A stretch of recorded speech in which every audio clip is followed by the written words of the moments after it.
$3. That's what her life was worth now. Clara Whitmore pressed her youngest daughter against her chest and watched the crowd laugh. 5 children clung to her threadbare skirt in that freezing saloon, and not a single man would meet her eyes. Damaged goods, someone muttered. Too many mouths. She'd sold everything, her wedding ring, her mother's Bible, her dignity, and still nobody wanted her. Then the door opened, and a stranger walked in from the snow. Stay with me until the end of this story and comment which city you're watching from so I can see how far this tale has traveled. The saloon in Bitter Creek smelled like tobacco whiskey and desperation. Clara stood on a wooden platform that creaked under her weight, holding 3-year-old Lily so tight the child whimpered. "Mama," Sarah whispered from behind her.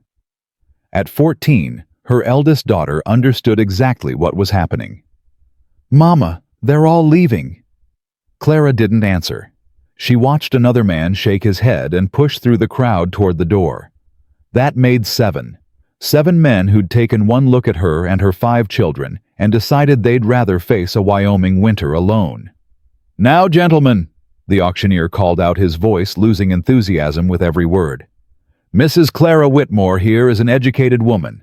Can read, write to figures. She's got experience running a household and running it into the ground from the looks of her," someone shouted. Laughter rippled through the room. Clara felt her face burn, but she kept her chin up. She'd promised herself that much. Whatever happened today, her children would not see her break. "She's got 5 young'uns," another voice called. "Who's gonna feed all them mouths I can barely feed myself?" "Ain't no charity here, Silas. We came for wives, not whole orphanages." More laughter, louder this time. Emma, her 11-year-old, tugged at Clara's hand. "Mama, why are they being so mean?" "Hush now," Clara murmured. "Stand tall, baby. We Whitmores stand tall." But God, it was hard. 2 years of standing tall. 2 years since Robert walked into that blizzard and never came back.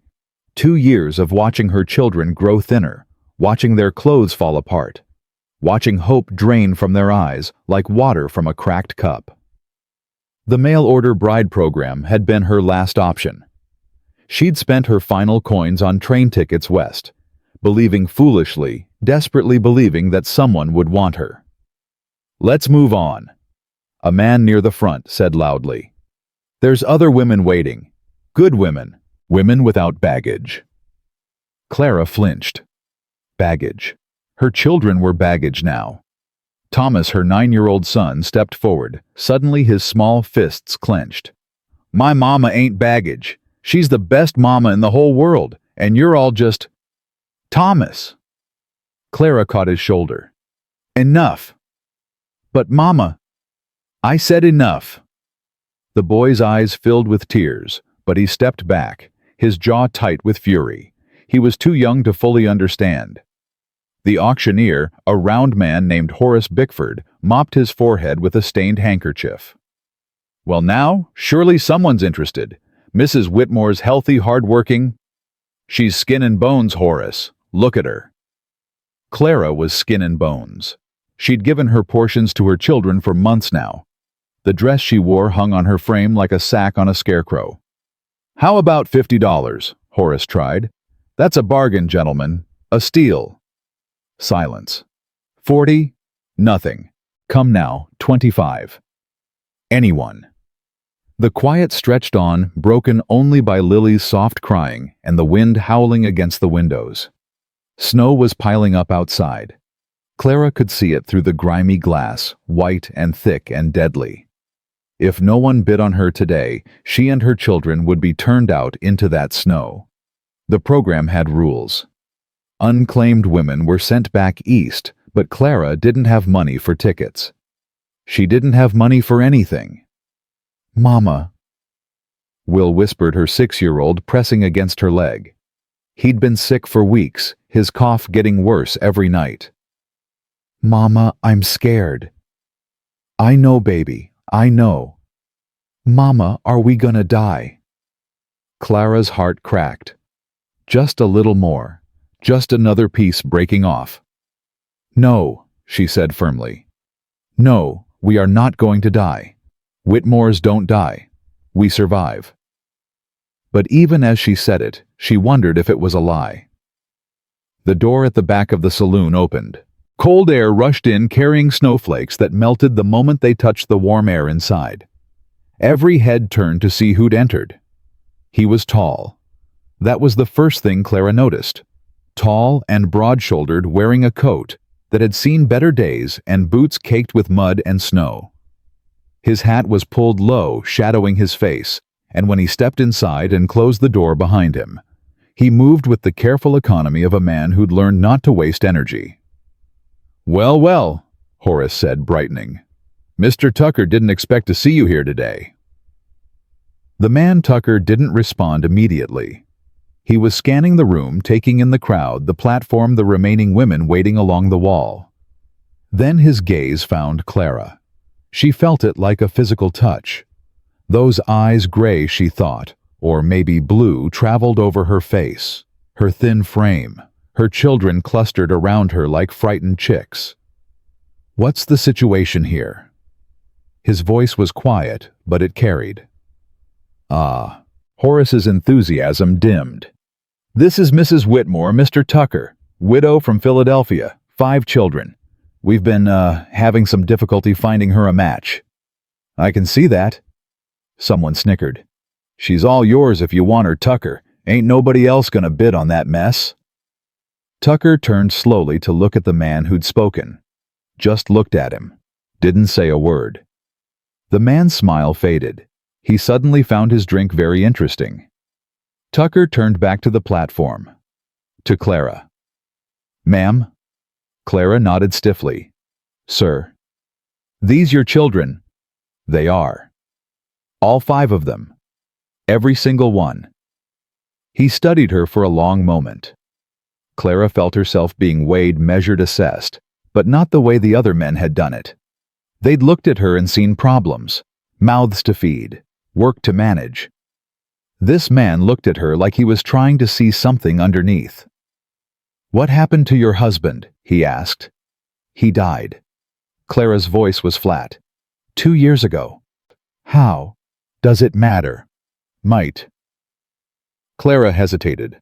She'd told this story so many times it had become just words, empty of the pain that used to live in them.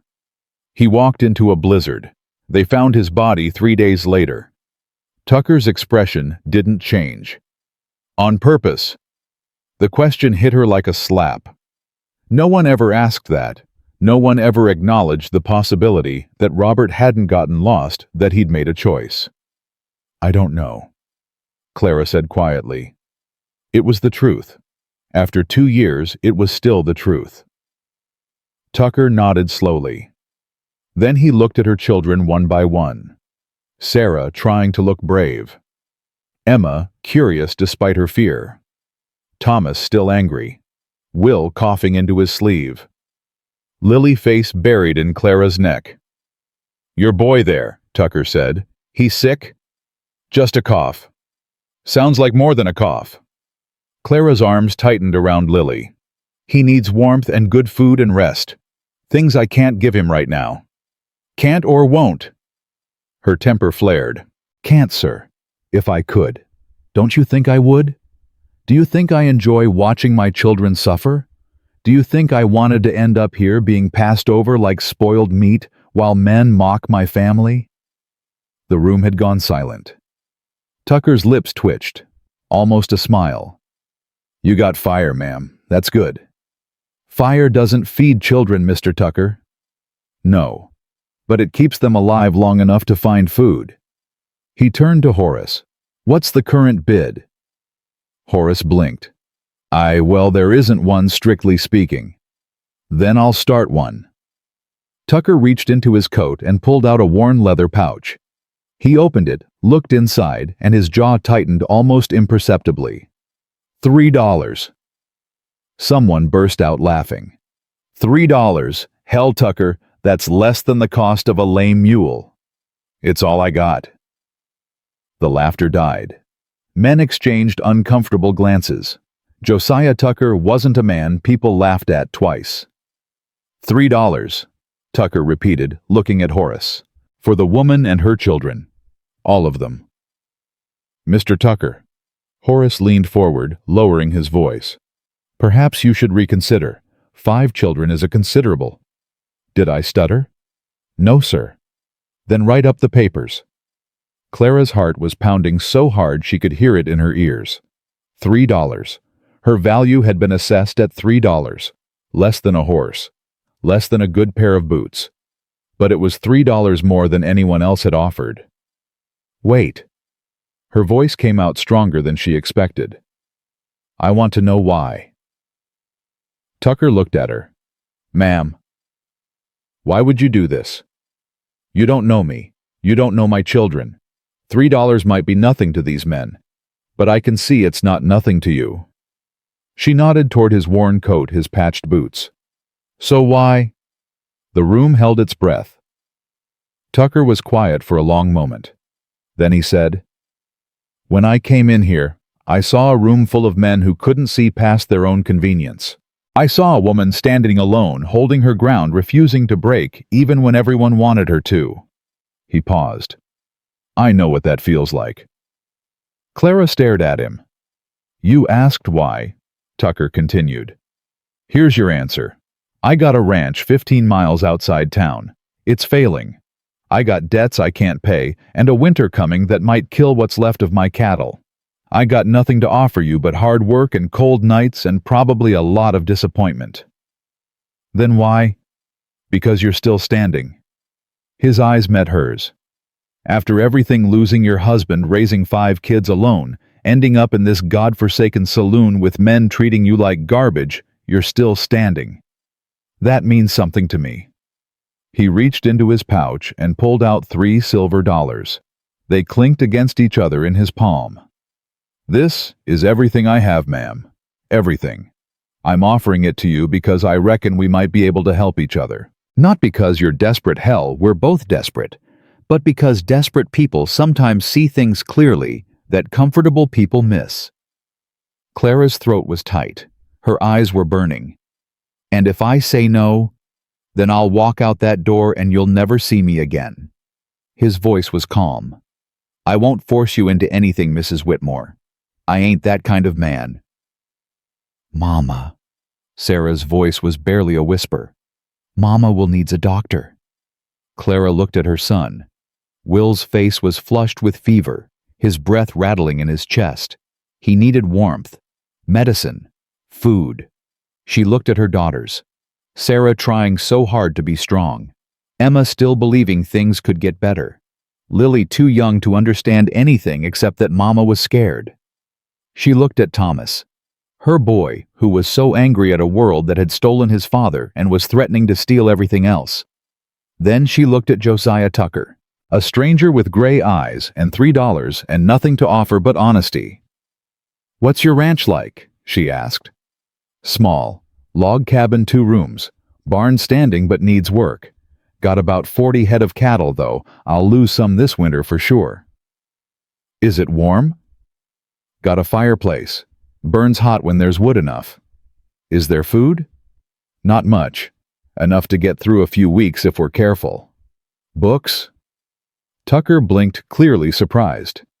Ma'am? I asked if you have books. My children need to learn. I won't let them grow up ignorant no matter what else happens. For the first time, something like respect flickered in Tucker's eyes. Got a Bible, nothing else. Then we'll start with that. She took a deep breath. $3, Mr. Tucker, for me and my 5 children. Those are your terms. Those are my terms. And you understand what you're taking on. 5 mouths to feed 5 lives depending on you, a woman who doesn't know the first thing about ranching. I understand. You might regret it. Might, but I reckon I'd regret walking out of here more. Clara looked at her children, at their thin faces, their hopeful eyes, their trust, that terrible, precious trust that somehow she would make things right. Then she looked at Josiah Tucker. All right, she said. Yes. The word fell into the silence like a stone into still water. Tucker nodded once. He walked forward and placed the $3 on Horace's table. The coins rang against the wood, a small sound, but it echoed through the room like a bell. "Get the papers," Tucker said, "and someone find me a blanket for that boy." Nobody moved. Tucker turned and looked at the crowd. Just looked. His hand didn't move toward his gun, but suddenly, everyone was very aware that he was wearing one. "I said someone find me a blanket." A man near the back scrambled to comply.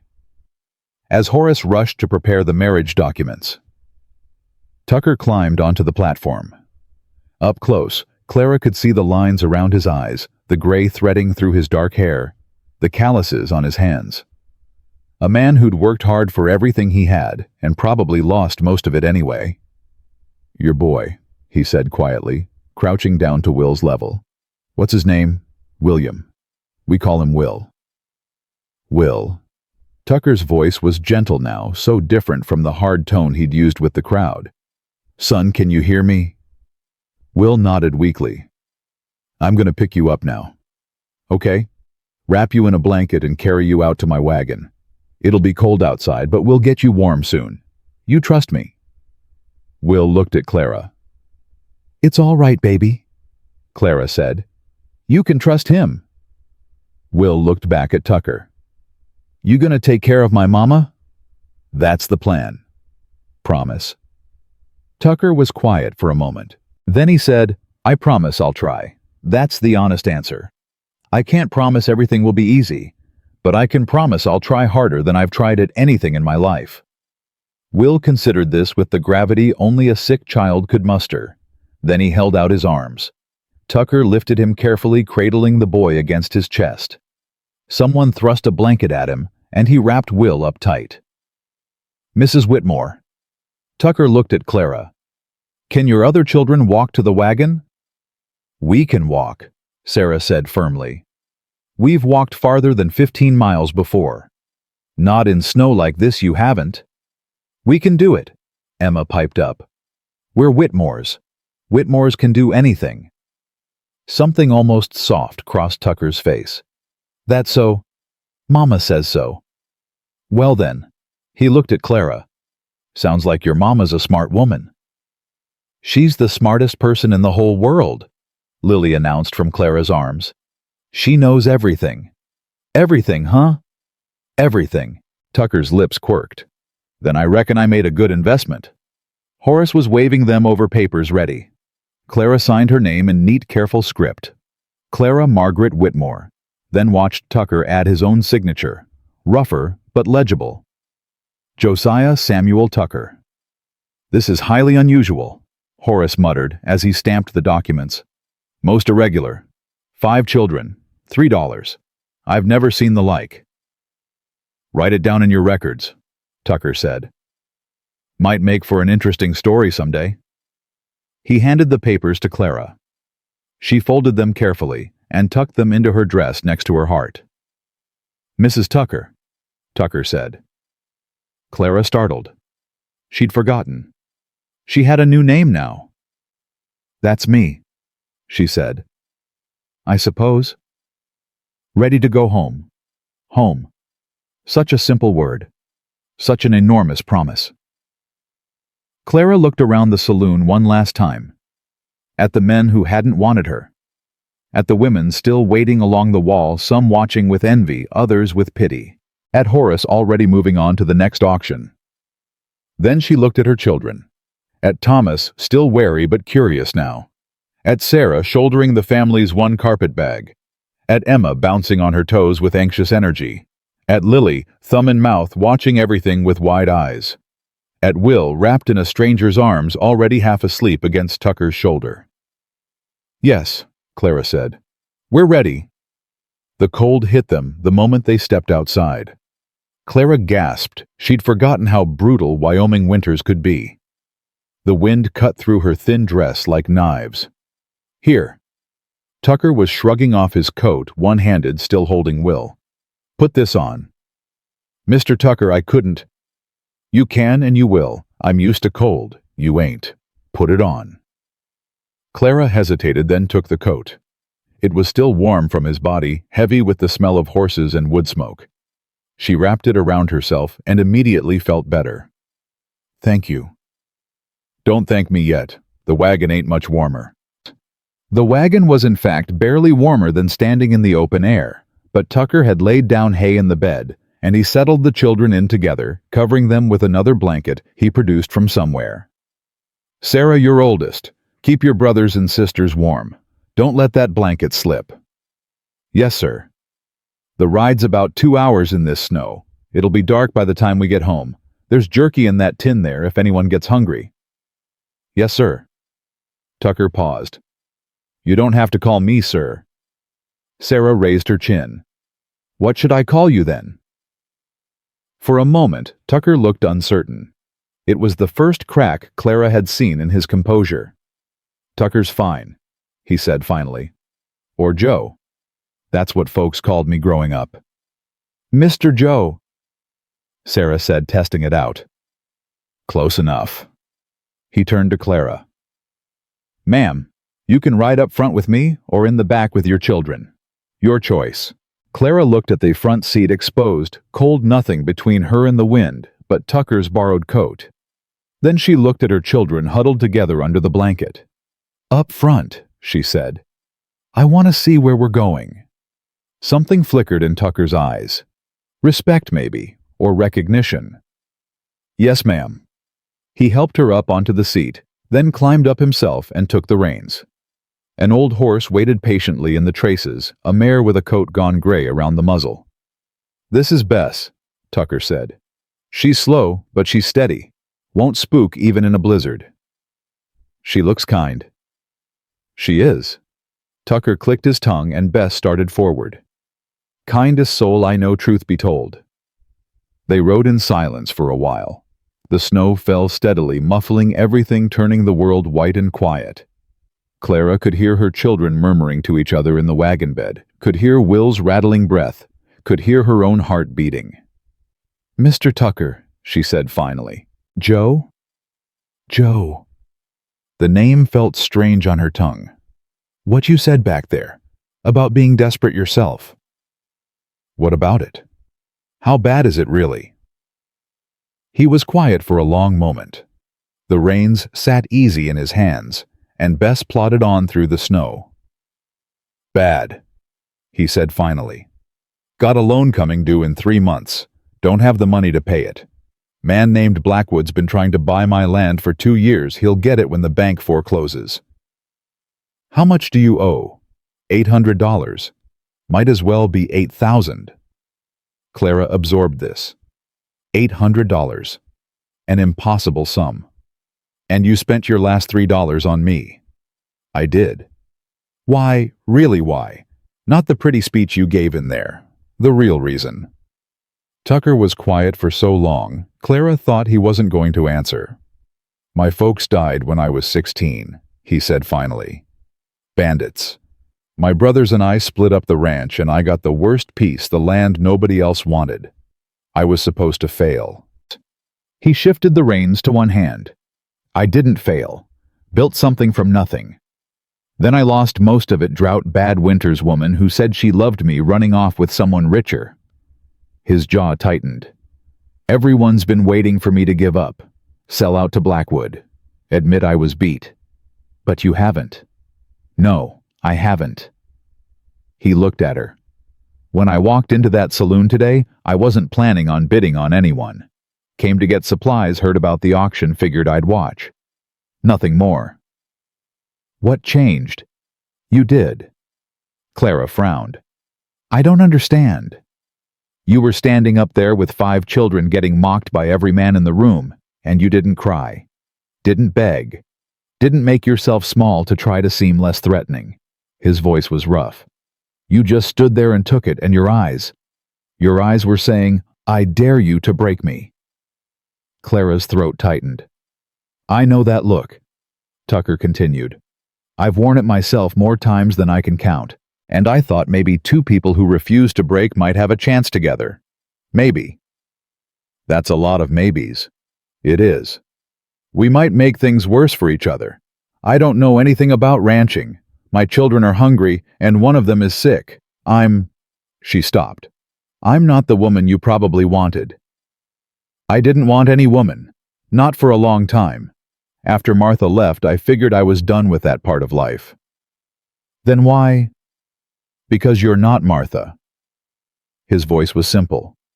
Martha looked at this land and saw everything it wasn't. You haven't even seen it yet, and you already asked about books for your children. That tells me something. What does it tell you? That you're thinking about building, not escaping. That you're planning for a future, not just surviving the present. He glanced at her. That's the kind of person who might be able to make this work. Clara pulled his coat tighter around herself. The cold was seeping through, but she barely felt it. I should tell you something, she said. Go ahead. My husband, Robert, he didn't just walk into that blizzard, he walked into it on purpose. Tucker didn't react, just kept his eyes on the road. He'd lost everything, Clara continued. Made bad investments, borrowed from the wrong people. By the time I found out, there was nothing left. He couldn't face it. Couldn't face me. So he walked into the snow and never came back. And left you to deal with the mess. Yes. That make you angry. Every single day. The words came out harder than she intended. Every single day, I'm angry. At him for being weak. At myself for not seeing it sooner. At the world for making this the only option I had left. She took a breath. I'm not a good person, Mr. Tucker. I'm angry and I'm bitter and I'm so tired I can barely think straight. If you're expecting gratitude, I'm not expecting anything. Good. Because I don't have anything to give except work. Hard work. I'll do whatever needs doing to keep my children alive and safe, but I can't promise to be pleasant about it. To her surprise, Tucker laughed. It was a short sound, rusty from disuse, but genuine. Ma'am Clara, I don't need pleasant. Pleasant doesn't survive winters out here. I need someone who won't quit, and you just told me you're angry enough to fight the whole world. He shook his head. That's not a weakness. That's fuel. Clara stared at him. In all her life, no one had ever said her anger was useful. Her mother had called it unladylike. Robert had called it exhausting. The world had called it inappropriate. You're a strange man, Joe Tucker. Been told that before. It wasn't an insult. Didn't take it as one. They rode on in silence. The snow kept falling. Somewhere behind them, Clara's children had fallen asleep, their breathing soft and steady under the blanket. For the first time in 2 years, Clara felt something other than despair. She wasn't sure what to call it yet. Not hope. Hope felt too fragile, too likely to shatter. But something. A spark. A possibility. $3 and a stranger's faith. It wasn't much, but it was more than she'd had this morning. And Clara Whitmore. Clara Tucker now was used to building something from nothing. The cabin appeared through the snow like a ghost. Small. Dark. Hunched against the hillside as if trying to disappear. Clara felt her heart sink, but she kept her face still. She'd promised herself she wouldn't show disappointment. Whatever this place was, it was shelter. It was warmth. It was more than her children had now. It ain't much, Joe said quietly, as if reading her thoughts. I know. It has walls. It does. And a roof. Most of one. Clara almost laughed. Almost. Most of one will do. Joe pulled Bess to a stop and climbed down. His boots crunched in the snow as he came around to help Clara, then moved to the wagon bed where the children were stirring. Sarah. Emma. We're here. Sarah sat up, blinking. Her eyes found the cabin, and Clara watched her daughter's face go through the same journey hers had. Hope, disappointment, acceptance. It's small, Emma said, not bothering to hide her reaction. Emma, Clara's voice was sharp. But it's got a chimney, Emma added quickly. That means fire, right? I like fire. Joe lifted Will from the wagon. The boy was burning up now, his breathing worse than before. Let's get inside. I'll start the fire. The interior was exactly what Clara had expected. One main room with a stone fireplace, a rough table, 2 chairs. A bedroom door stood open, revealing a simple bed with a patchwork quilt.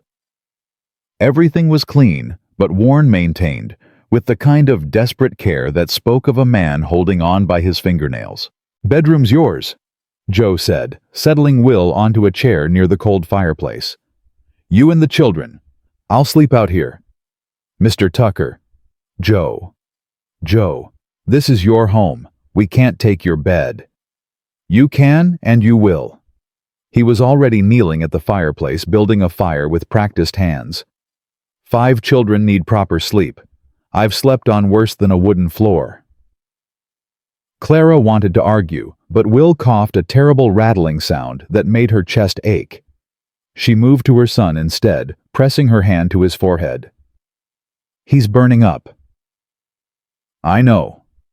Joe didn't look up from the fire. Got some willow bark tea that might help. Not much, but it's something. We need a doctor. Nearest doctor's in town. 15 miles. In this snow, that's a day's ride each way. Then we go tomorrow. If the storm lets up. Joe got the fire going and stood brushing off his hands. Right now, we keep him warm, get fluids in him, and pray. Clara's jaw tightened. She'd been praying for 2 years. Praying hadn't brought Robert back. Praying hadn't fed her children. Praying hadn't stopped her from ending up on an auction block, but she nodded anyway. What else could she do? The first night was chaos. 5 children, 1 small cabin, not enough beds, not enough blankets, not enough of anything. Clara organized them as best she could. Sarah and Emma sharing the bed with Lily Thomas on a pallet on the floor. Will closest to the fire where she could watch him. She didn't sleep. She sat in one of the rough chairs watching the flames, listening to her children's breathing, waiting for Will's cough to turn into something worse. Sometime past midnight, Joe appeared at her side with a cup of tea. You should rest. Can't. Your boy's gonna need you strong tomorrow. My boy needs me watching him tonight. Clara took the tea but didn't drink. You should rest too. You've got a ranch to run. Ranch can wait. Can it? She looked at him. In the firelight, his face was all shadows and hard angles. You said you had debts, cattle to tend, work that needs doing. Nothing that won't keep till morning. That's not true, and we both know it. Joe was quiet for a moment. Then he sat down in the other chair, stretching his legs toward the fire. You always this stubborn. Always. My mother called it my worst quality. Sounds like a wise woman. She died when I was 12. Consumption. I'm sorry.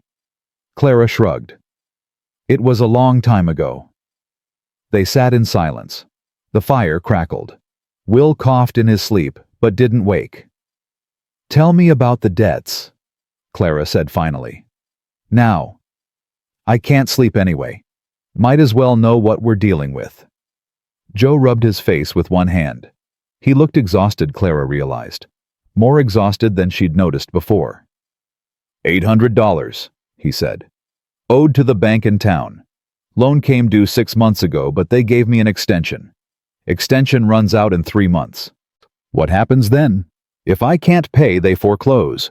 Blackwood buys the land at auction for pennies on the dollar. He's been waiting for it, circling like a vulture. Who's Blackwood? Cornelius Blackwood. Owns most of the land in this valley. Wants to own all of it. Joe's voice hardened. My property's got the only creek that doesn't dry up in summer. He needs it for his cattle operation. So he's the villain. He's the man with money and power and no conscience about using either. Clara absorbed this. $800. 3 months. A powerful enemy waiting for them to fail. What are our assets? Joe blinked. Our what? Assets. What do we have? Cattle equipment, anything we can sell or leverage. I got about 40 head of cattle, old Bess and 2 other horses. The cabin, the barn, the land itself 60 acres. He paused. That's it. No savings. Spent my last $3 today. Clara set down her tea and stood. Where do you keep your records? My what? Financial records, ledgers, receipts, loan documents. Joe stared at her like she'd started speaking another language. I got a notebook where I write things down sometimes. Stack of papers in a drawer, that's about it. Show me. Now. I told you, I can't sleep. He showed her. The notebook was barely half filled, the handwriting cramped and uncertain. The stack of papers was exactly that. A stack, no organization, no system, receipts, mixed with bills, mixed with letters from the bank. Clara spread everything out on the kitchen table and began sorting. Joe watched her work with something like wonder on his face. You know what you're doing. I kept my father's books from the time I was 12. After my mother died, someone had to. Her hands moved efficiently, creating piles: income here, expenses there, debts in a third stack. Robert never let me touch our finances. Said it wasn't a woman's concern. How'd that work out? He lost everything and walked into a blizzard. Clara's voice was flat. So not well. By the time gray light started seeping through the windows, Clara had a clear picture of Joe Tucker's financial situation. It was worse than he'd told her, but also better in some ways he hadn't seen. You've been paying twice for some things, she said when he brought her coffee. These receipts here, you paid the feed store in September and again in October for the same order. I did. You did. And these charges from the blacksmith don't match your records. Either someone's been cheating you, or your math is wrong. Probably both. Joe looked embarrassed. Never was much good with numbers. I am. Clara tapped the papers into a neat stack. Here's what I know. You owe $800. You have about 40 cattle worth maybe $20 each if you can get a fair price. That's $800 right there. Can't sell all my cattle. Got nothing to rebuild with. I know. But it tells us the assets exist.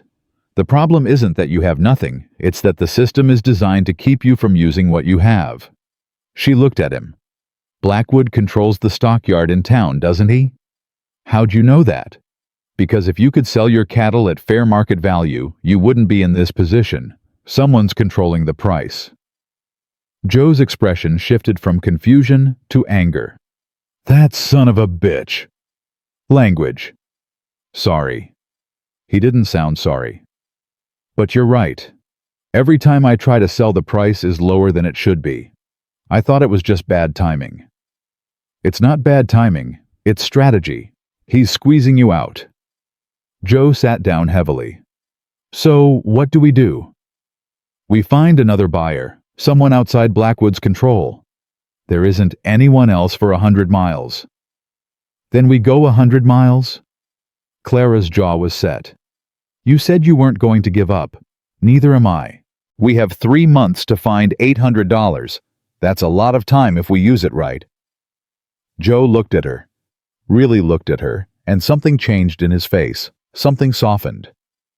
You're not what I expected, he said quietly. What did you expect? I don't know. Someone grateful, I guess. Someone who'd be happy just to have a roof and not ask questions. Do you want me to be that person? No. He shook his head. No, I reckon I don't. Will's fever broke on the 3rd day. Clara had barely slept, barely eaten, spending every moment at her son's side, cooling his forehead with wet cloths, forcing willow bark tea between his lips, praying despite herself. When his eyes finally opened, clear, focused, present, she burst into tears. Mama?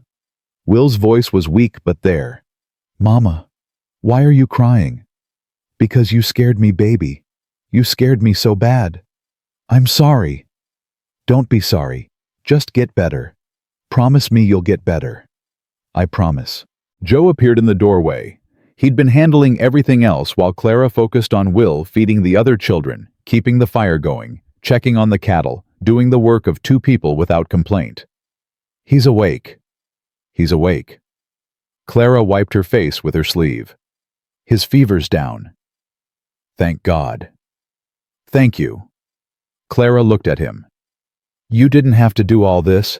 The children, the house. We're partners now, ain't we? That's what partners do. Partners. The word settled into Clara's chest like something warm. Mr. Joe. Will's voice was thin.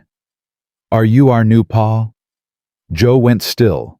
Clara held her breath. I don't know, son, Joe said finally. That's not for me to decide. That's for your mama and for you kids. My other pa went away and didn't come back. I know. Are you gonna go away too? Joe crossed the room and knelt beside Will's pallet. Up close, Clara could see the emotion he was trying to hide, the careful way he held himself, the gentleness he didn't want to admit to. Well, I can't promise you everything's gonna be easy. Winter's hard. Life out here's harder. But I can promise you this, I ain't gonna walk away. Whatever happens, I'm gonna be here fighting. For this ranch. For your mama. For you and your brothers and sisters. Even if it gets really bad. Especially then. Will considered this with the gravity of a 6-year-old who'd already learned that adults sometimes lied. Okay, he said finally. I believe you. Good. Joe stood. Now get some rest. Your mama's been worried sick about you, and she needs sleep almost as bad as you do. I don't need... Clara started. Yes, you do. Joe's voice was firm. I'll watch him. You sleep. I can't. Clara. It was the first time he'd used her name without prompting. She looked up surprised.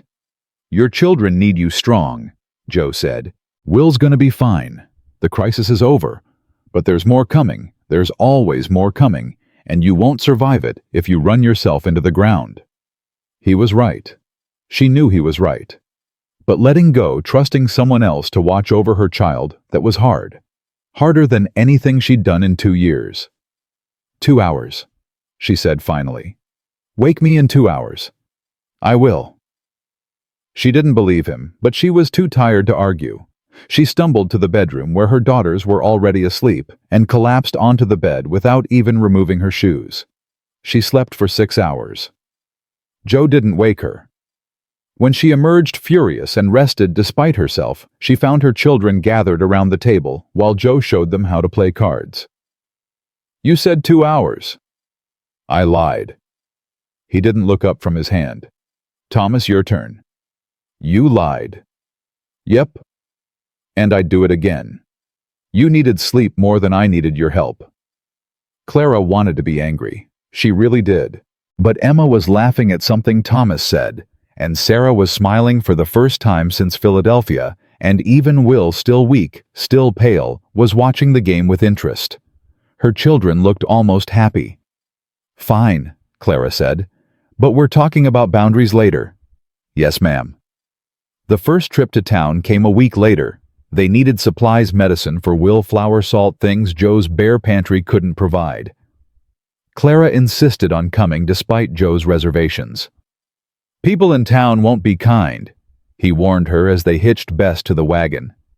They've heard about the auction by now, about me spending $3 on a woman with 5 kids. Let them talk. It ain't just talk. Blackwood's got friends. Most of the businesses in town depend on him one way or another. Then we'll find the ones that don't. The ride to town took most of the morning.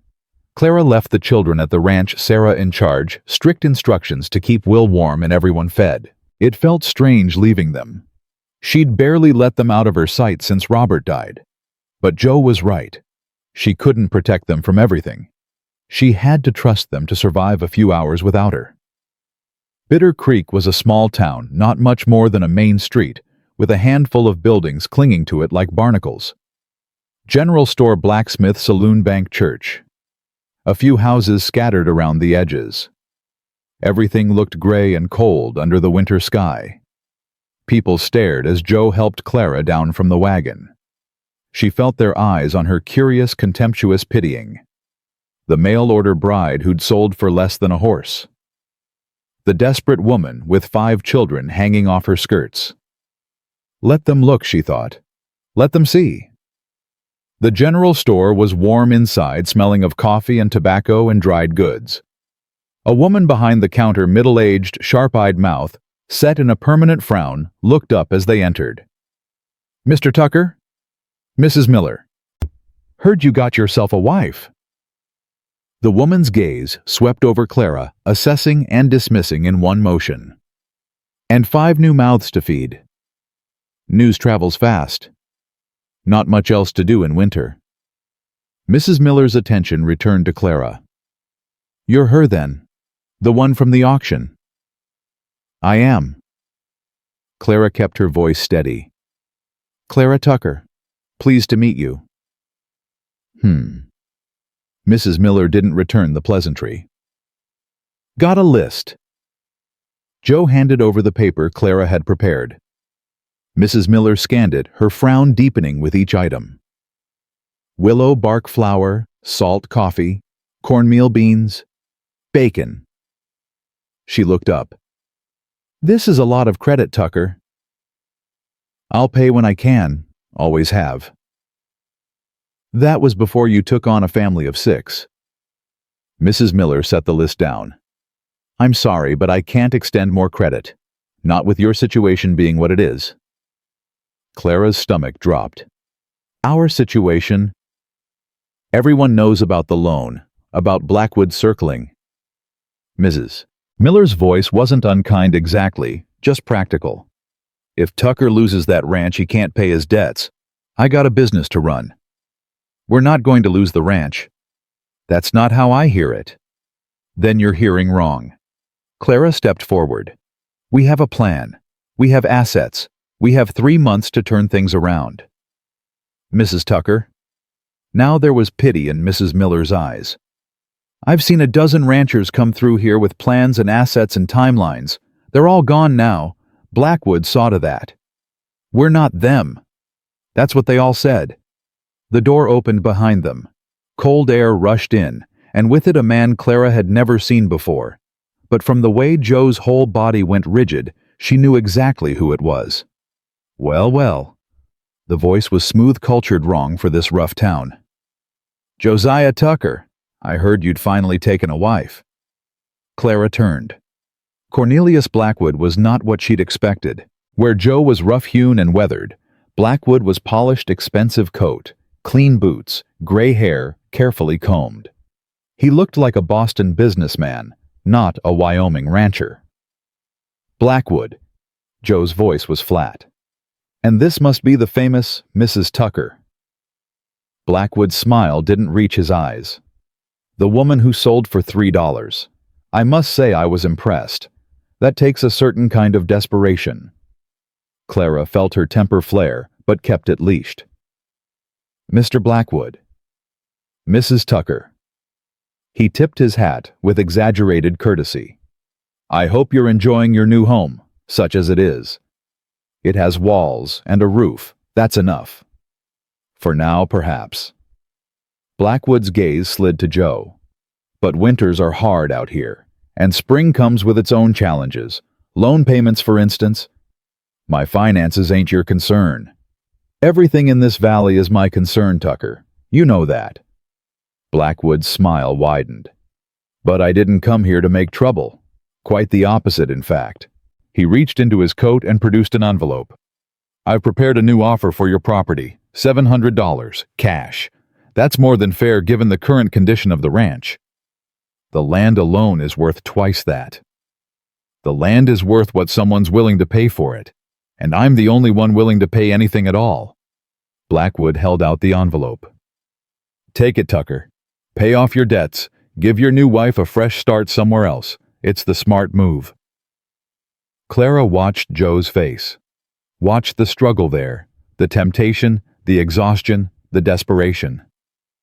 $700. It would clear their debts with money left over. They could go somewhere else. Start again, maybe find a place where Blackwood's shadow didn't reach. Then Joe's jaw hardened. "No. I'm sorry." I said no. Joe pushed the envelope back toward Blackwood. That land's mine. I built it from nothing. I ain't selling it to you for any price. Pride's an expensive luxury, Tucker, especially for a man who just spent his last $3 on... Careful. Joe's voice went dangerous.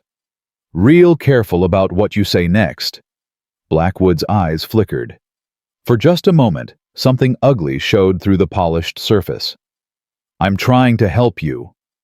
No, you're trying to rob me. There's a difference. Is there? Blackwood tucked the envelope back into his coat. I suppose we'll see. The bank won't be as patient as I am. And when they foreclose, not if, when I'll buy your land at auction for half what I'm offering now. He turned to Clara. Mrs. Tucker, I hope you know what you've gotten yourself into. This man is going to lose everything. And when he does, you and those 5 children will be out in the cold again. Think about that. Clara met his eyes. I've been out in the cold before, Mr. Blackwood. I survived it. I'll survive whatever comes next, too. We'll see. He left. The door closed behind him, and the tension in the room slowly released. Mrs. Miller let out a breath. That man's going to make your lives miserable. He already has. Joe's hands were shaking slightly. Anger or fear, Clara couldn't tell. But we ain't backing down. I hope you know what you're doing. Mrs. Miller hesitated, then reached under the counter. Look, I can't extend credit, but I can give you what you came for at cost. No markup. It's not much, but... That's enough. Clara's voice was soft. Thank you. Don't thank me yet. Blackwood finds out I helped you, he'll make trouble for me too. Then we won't tell him. Mrs. Miller filled their order silently, her movements quick and efficient. When she handed over the wrapped packages, her eyes met Clara's. You meant what you said about having a plan. I meant every word. Then I hope you're as smart as you think you are, because that man doesn't lose. Ever. The ride home was quiet. Joe stared straight ahead, hands tight on the reins, jaw clenched. Clara let the silence stretch, sensing he needed time to process. He's going to come at us again, she said finally. I know. Harder next time. I know. We need allies. People willing to stand against him. There ain't many. He's got his hooks in most of the town. Then we find the ones he doesn't have. Clara thought about Mrs. Miller, her reluctant kindness, her quiet defiance. She helped us. There might be others. Maybe. Joe didn't sound convinced. There's always someone who's been hurt by men like Blackwood. Someone waiting for a chance to fight back. We just have to find them. Joe was quiet for a long time. Then he said, You really believe we can do this? I believe we can try. Clara pulled his coat tighter around herself. She'd been wearing it since that first day, and he hadn't asked for it back. And I believe trying is better than giving up. Even if we lose. Especially then. She looked at him. My husband gave up. He looked at an impossible situation and decided death was easier than fighting. I won't do that. I won't teach my children that quitting is an option. Even when it's the smart thing to do. Smart isn't everything. Clara's voice was fierce. Sometimes stubborn beats smart. Sometimes refusing to die is more important than knowing when to quit. Joe was silent. Then slowly, he smiled. It transformed his face, made him look younger, almost hopeful. You know what, I think you might be the best $3 I ever spent. Damn right I am. He laughed, a real laugh this time, surprised out of him. Where'd a proper Boston lady learn to talk like that? 2 years of raising 5 children alone with no money and no help. You learn all kinds of things. I reckon you do. They rode on through the snow. Behind them, the town disappeared into white. Ahead, the ranch waited, small and struggling and full of problems they couldn't solve. But for the first time, Clara felt like they might actually have a chance. Not because the odds were good. Because they were too stubborn to care about odds. That night, after the children were asleep, Clara sat at the table with Joe's accounts spread before her. He sat across from her watching her work with a cup of coffee cooling in his hands. "What are you looking for?" "Leverage." Clara traced a line of numbers with her finger. "Blackwood's been squeezing you for 2 years. That means he's been cheating you for 2 years. Charging too much for supplies, paying too little for cattle, manipulating prices. So there's a pattern, and patterns can be proved." She looked up. "If we can show the bank that your losses weren't just bad luck, that you were deliberately sabotaged, they might give us more time." "The bank's in Blackwood's pocket." "The local manager might be. But what about the territorial office? Banks have regulations, oversight.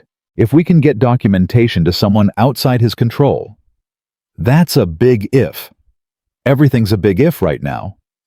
Clara set down her pen. "But we have 3 months, and I refuse to spend them just waiting to lose." Joe studied her. "You're really something, you know that." "I'm desperate. Desperate people think differently." "No." He shook his head. "It's more than that. You see things, angles, possibilities, things I'd never think of in 100 years. That's because you're a rancher. You see land and cattle and weather. I see numbers and systems and how people cheat." Clara almost smiled. "We make a good team." "Yeah." Joe's voice was soft. "I reckon we do." Their eyes met across the table. Something shifted in the air, a warmth that had nothing to do with the fire, a tension that wasn't unpleasant. "I should sleep," Clara said, looking away first. "You should." She gathered the papers, stood hesitated. "Joe, yeah. Thank you. For today. For standing up to Blackwood, for not backing down. I know it would have been easier to take his offer. Easier ain't always better." "No." Clara smiled. "It isn't."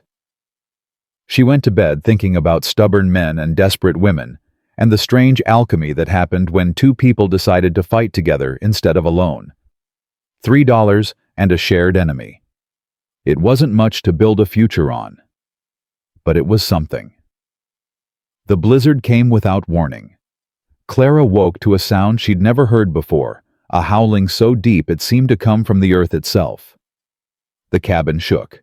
The windows rattled. And when she pushed open the bedroom door, she found Joe already at the front window, his face grim. "How bad?" "Bad." He didn't turn around. "Worst I've seen in 5 years. We're going to be stuck here for days." "The cattle?" "Pray they found shelter." Clara moved to stand beside him. Through the frost-covered glass, she could see nothing but white. White sky, white ground, white air thick with snow that fell sideways, driven by a wind that sounded like screaming. "What do we do?"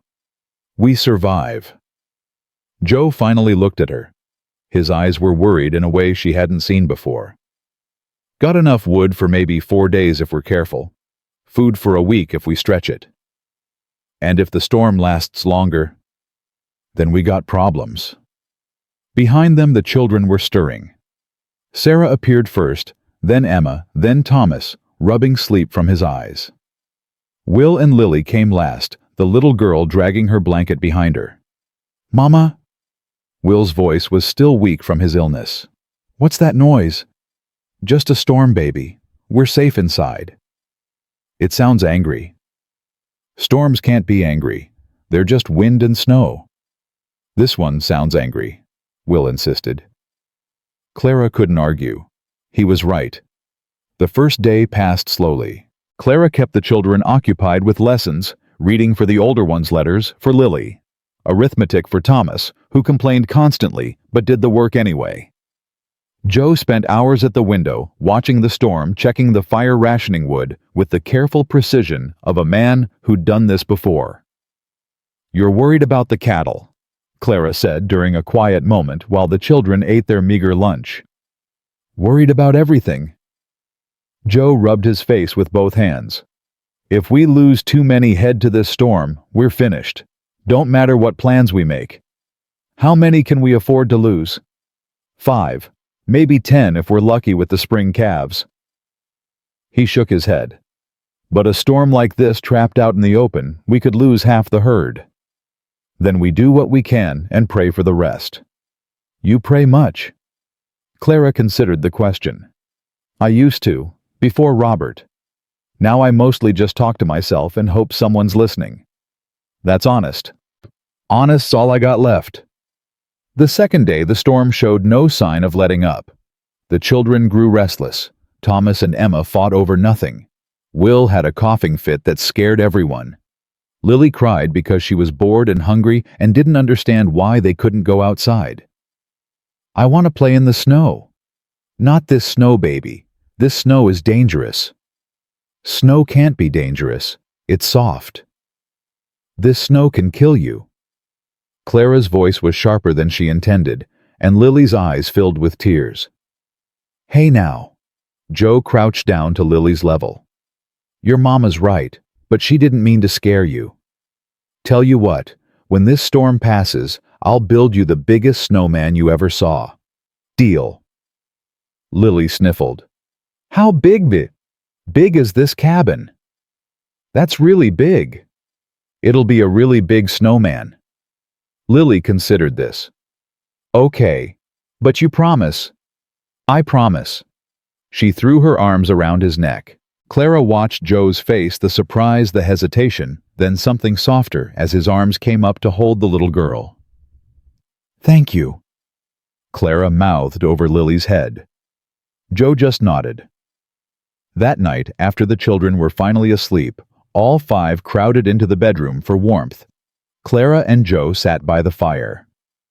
The wind still howled outside, but they'd grown used to it. Background noise now constant and relentless. Can I ask you something? Clara said. Go ahead. Earlier with Lily, you were good with her, natural. That a question? Do you have children? From before, I mean, you never said. Joe was quiet for a long moment. The firelight cast shadows across his face, hiding his expression. No, he said finally. Martha, my fiancée, she didn't want children. Said they'd tie her down. When she left, I figured that was that. You wanted them, though. Wanted a lot of things I didn't get. Clara pulled her knees up to her chest. I didn't want children. Not at first. Robert did. Said a man needed heirs, needed a legacy. She laughed, but there was no humor in it. 5 children later, he walked into a blizzard and left me to raise them alone. That ain't fair. No, it isn't. She looked at Joe. But I love them, every single one. They're difficult and loud, and they eat more than I can provide, and I love them more than I've ever loved anything in my life. I can see that. Can you? The way you look at them. The way you put yourself between them and anything dangerous. Joe's voice was soft. That's not obligation. That's love. Clara felt tears prick her eyes. She blinked them away. What do you see when you look at them? What do you mean? My children. When you look at them, what do you see? 5 mouths to feed. Problems you didn't ask for, baggage. Joe was quiet for so long. Clara thought he wasn't going to answer. Then he said, I see Sarah trying to be the adult so you don't have to carry everything alone. I see Emma pretending nothing scares her because she thinks that's what brave means. I see Thomas angry at a world that took his father and gave him nothing but struggle. He paused. I see Will fighting to get stronger because he knows you're worried about him. And Lily just wants someone to build her a snowman. That's all. Just a snowman. Clara's tears fell then. She couldn't stop them. They're not baggage, Joe continued. They're not problems. They're just kids who've been through too much trying to figure out how to keep going. Same as all of us. Joe, I know I ain't their father. I ain't trying to replace nobody. But if you'll let me, I'd like to... He stopped, struggling for words. I'd like to be something. Not just the man who bought their mama. Something more. Clara reached across the space between them and took his hand. His fingers were rough and calloused, but they wrapped around hers gently. You already are. she said. Something more, I mean. You have been since the first day. They sat like that for a while, hands linked, watching the fire burn low. The storm raged outside, but inside the cabin, something warm was growing. The third day, Thomas stopped speaking. Clara noticed it at breakfast, the way her son ate in silence, the way he wouldn't meet anyone's eyes, the way he flinched when Joe walked past him. Thomas, you all right? No answer. Thomas, I asked you a question. I'm fine. You don't seem fine. I said I'm fine. He pushed away from the table and retreated to the corner, wrapping his arms around his knees. Clara started to follow, but Joe caught her arm. Let me. He's my son. I know, but I think I know what this is about. Joe's voice was gentle. Give me a few minutes. Clara hesitated, every instinct screaming at her to go to her child. But something in Joe's face made her nod. Joe crossed the room and sat down on the floor next to Thomas, not too close. The boy didn't look up. You know, Joe said conversationally, when I was about your age, my pa used to take me out to check the cattle every morning. Rain or shine, hot or cold. Said it built character. Thomas didn't respond. I hated it. Hated getting up early. Hated the cold, hated the work. Mostly I hated that he made me do it when my brothers got to sleep in. Still nothing. Then one day bandits came to our ranch. Killed my ma and pa both. I was 16. Joe's voice was steady, but Clara could hear the old pain beneath it. After that, I'd have given anything to get up early and check cattle with my father one more time. Thomas's shoulders tensed. I ain't trying to replace your pa, Joe continued. Nobody could do that. He was your father, and losing him, that's a wound that don't heal all the way. I know because I got the same wound. Finally, Thomas looked up. His eyes were red. You don't know anything. Maybe not, but I know what it feels like to be angry at someone you love for leaving you. To be angry at yourself for being angry. To want to hate them but not being able to, because they're gone, and hating them feels like betraying their memory. Thomas's face crumpled. He left us. He just left. I know. He was supposed to protect us. That's what fathers do. They protect their families. And he just walked away. I know. I hate him. The words came out like they'd been locked away for years. I hate him so much, and I miss him so much, and I don't know how to feel both things at the same time. Joe reached out slowly and put his hand on Thomas's shoulder. The boy didn't pull away. You feel both things because both things are true. That's what grief is, holding two impossible feelings at once and not letting either one destroy you. Does it ever stop hurting? No, but it gets easier to carry. Thomas was crying now, tears streaming down his face. I don't want a new father. I don't want to forget him. You won't forget him, and I ain't asking to be your father. Joe's voice was rough with emotion.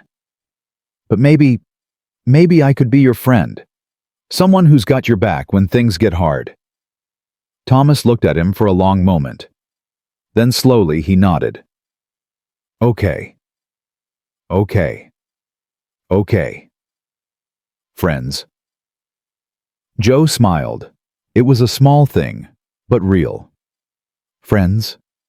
Clara watched from across the room, tears running down her own face. Sarah came up beside her, slipping her hand into her mother's. He's good, Mama, Sarah whispered. Mr. Joe, he's really good. I know, baby, I know. The storm raged on. By the fourth day, they were running low on everything. Wood, food, patience. The children were climbing the walls, and even Clara's lessons couldn't hold their attention. The cold seeped in through every crack, and the fire seemed to give less heat no matter how much they fed it. We need more wood, Joe said grimly. Got maybe half a day's worth left. Can you get to the woodpile? Gonna have to try. If the storm's died down enough, I can make it to the barn and back. I'll go with you. No. I wasn't asking permission. Joe's jaw tightened. Clara, it's dangerous. Wind's still bad. You could get lost between here and the barn. Then we tie a rope to the door. I've read about that. Settlers used to do it. You've read about it? Despite everything, Joe almost smiled. You've read about surviving blizzards. I've read about everything. It's how I survived before I got here. Clara stood. We need wood. You can't carry enough by yourself. I'm going. She could see him wanting to argue, could see him weighing her safety against their survival. Finally, he nodded. All right. But you stay close. You feel my hand, you don't let go. Understand? Understood. They bundled up in every piece of clothing they had. Joe tied a rope around his waist, then around Clara's, then secured the other end to the door frame. The children watched with wide eyes. Sarah, you're in charge, Clara said. Keep the fire going with what we have left. Keep everyone calm. Yes, Mama. We'll be back soon. Promise. Clara kissed her daughter's forehead. Promise. Joe opened the door and the storm hit them like a wall. Clara gasped. She'd never felt cold like this cold that cut through every layer that stole the breath from her lungs. The snow was blinding, the wind deafening. Joe grabbed her hand. Stay with me. She couldn't speak, could barely see. She just held on and followed one step at a time, the rope their lifeline back to safety. The barn was only 50 feet away, but it felt like miles. They made it. Joe found the woodpile by memory, and they loaded their arms with as much as they could carry. Clara's fingers were numb, her face burning with cold, but she didn't stop.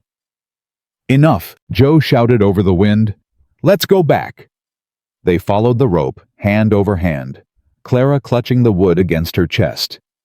The cabin door appeared out of the white, and they stumbled inside, collapsing on the floor as Sarah slammed the door behind them. Mama, are you okay? I'm fine. Clara's teeth were chattering so hard she could barely speak. Just cold. Get me to the fire. They warmed up slowly, wrapped in blankets the children pressed against them on all sides. Joe's hands were blue, and Clara made him hold them near the flames despite his protests. That was brave, he said quietly when the children had retreated and they were alone by the fire. Stupid but brave. I couldn't let you go alone. I've done it before. That was before you had someone to come back to. Joe looked at her, really looked the way he had in the saloon that first day. Clara, I know. She cut him off. I know we barely know each other. I know this is strange and fast and probably foolish, but these past weeks... She stopped trying to find the right words. You've been more of a partner to me than Robert ever was. You listen to me. You respect my opinions. You look at my children and see people, not problems. That's just basic decency. No, it isn't.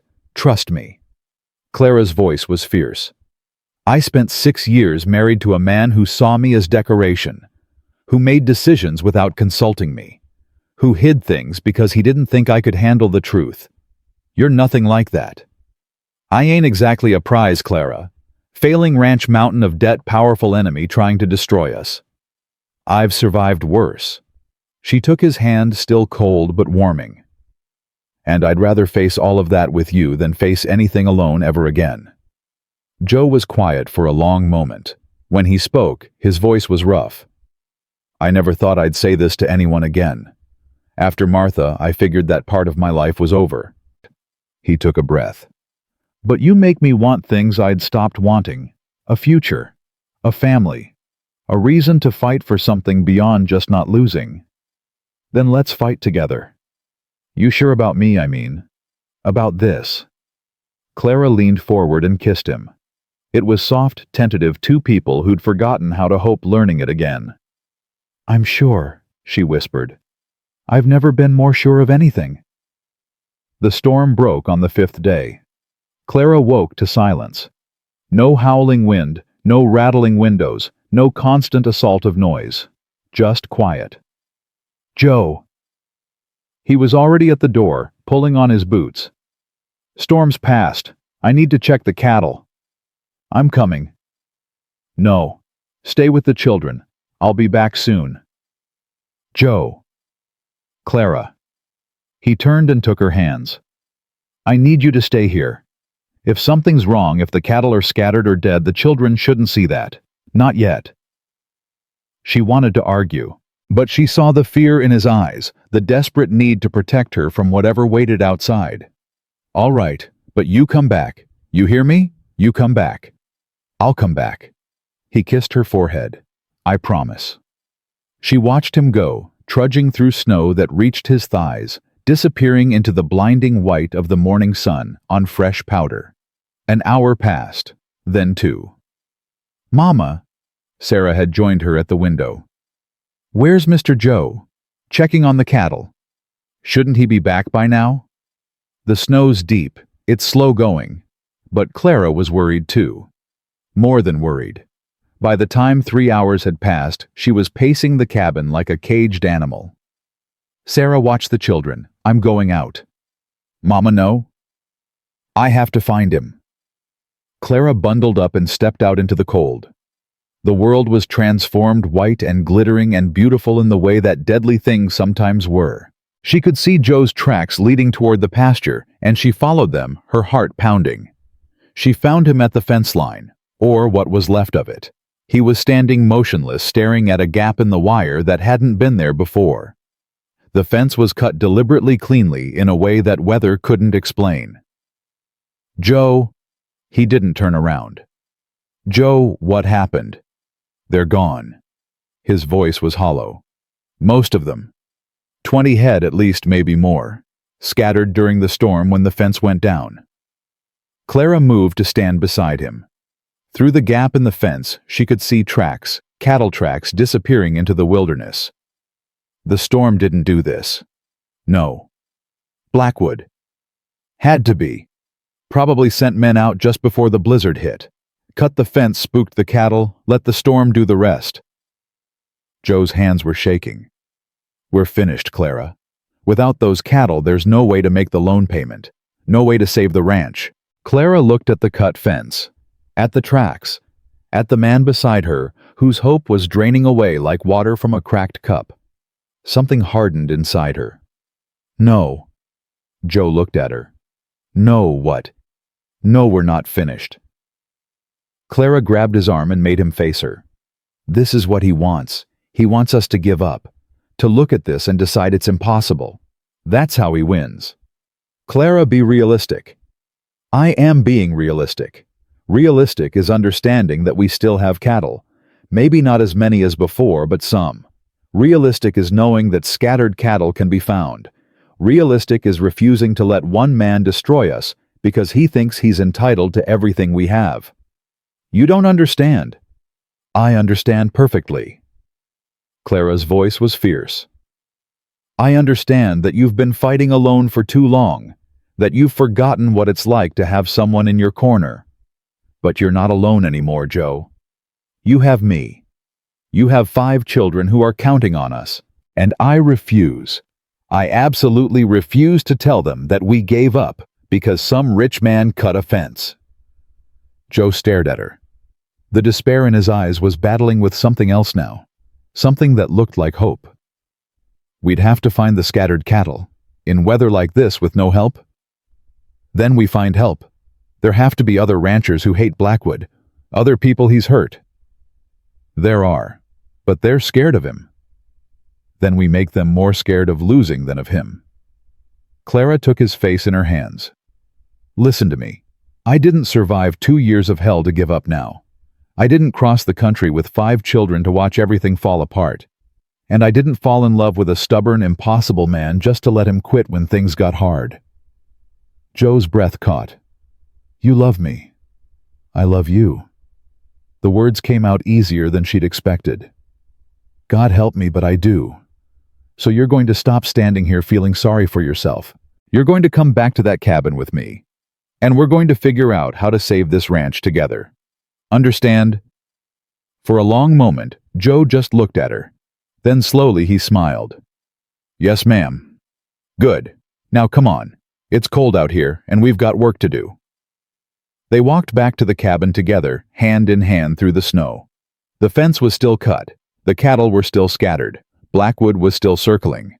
But for the first time since the storm hit, Clara felt like they might actually have a chance. Not because the odds had improved, because they were fighting together now, and together they were stronger than either of them alone. The next morning, Clara was awake before dawn. She sat at the table with Joe's ledgers spread before her, the fire crackling low, her mind racing through possibilities. Joe found her there when he came out of the main room, rubbing sleep from his eyes. "You been up all night?" "Couldn't sleep." Clara didn't look up from the papers. "I've been thinking about Blackwood cut that fence before the storm. That means he knew the blizzard was coming. He planned this.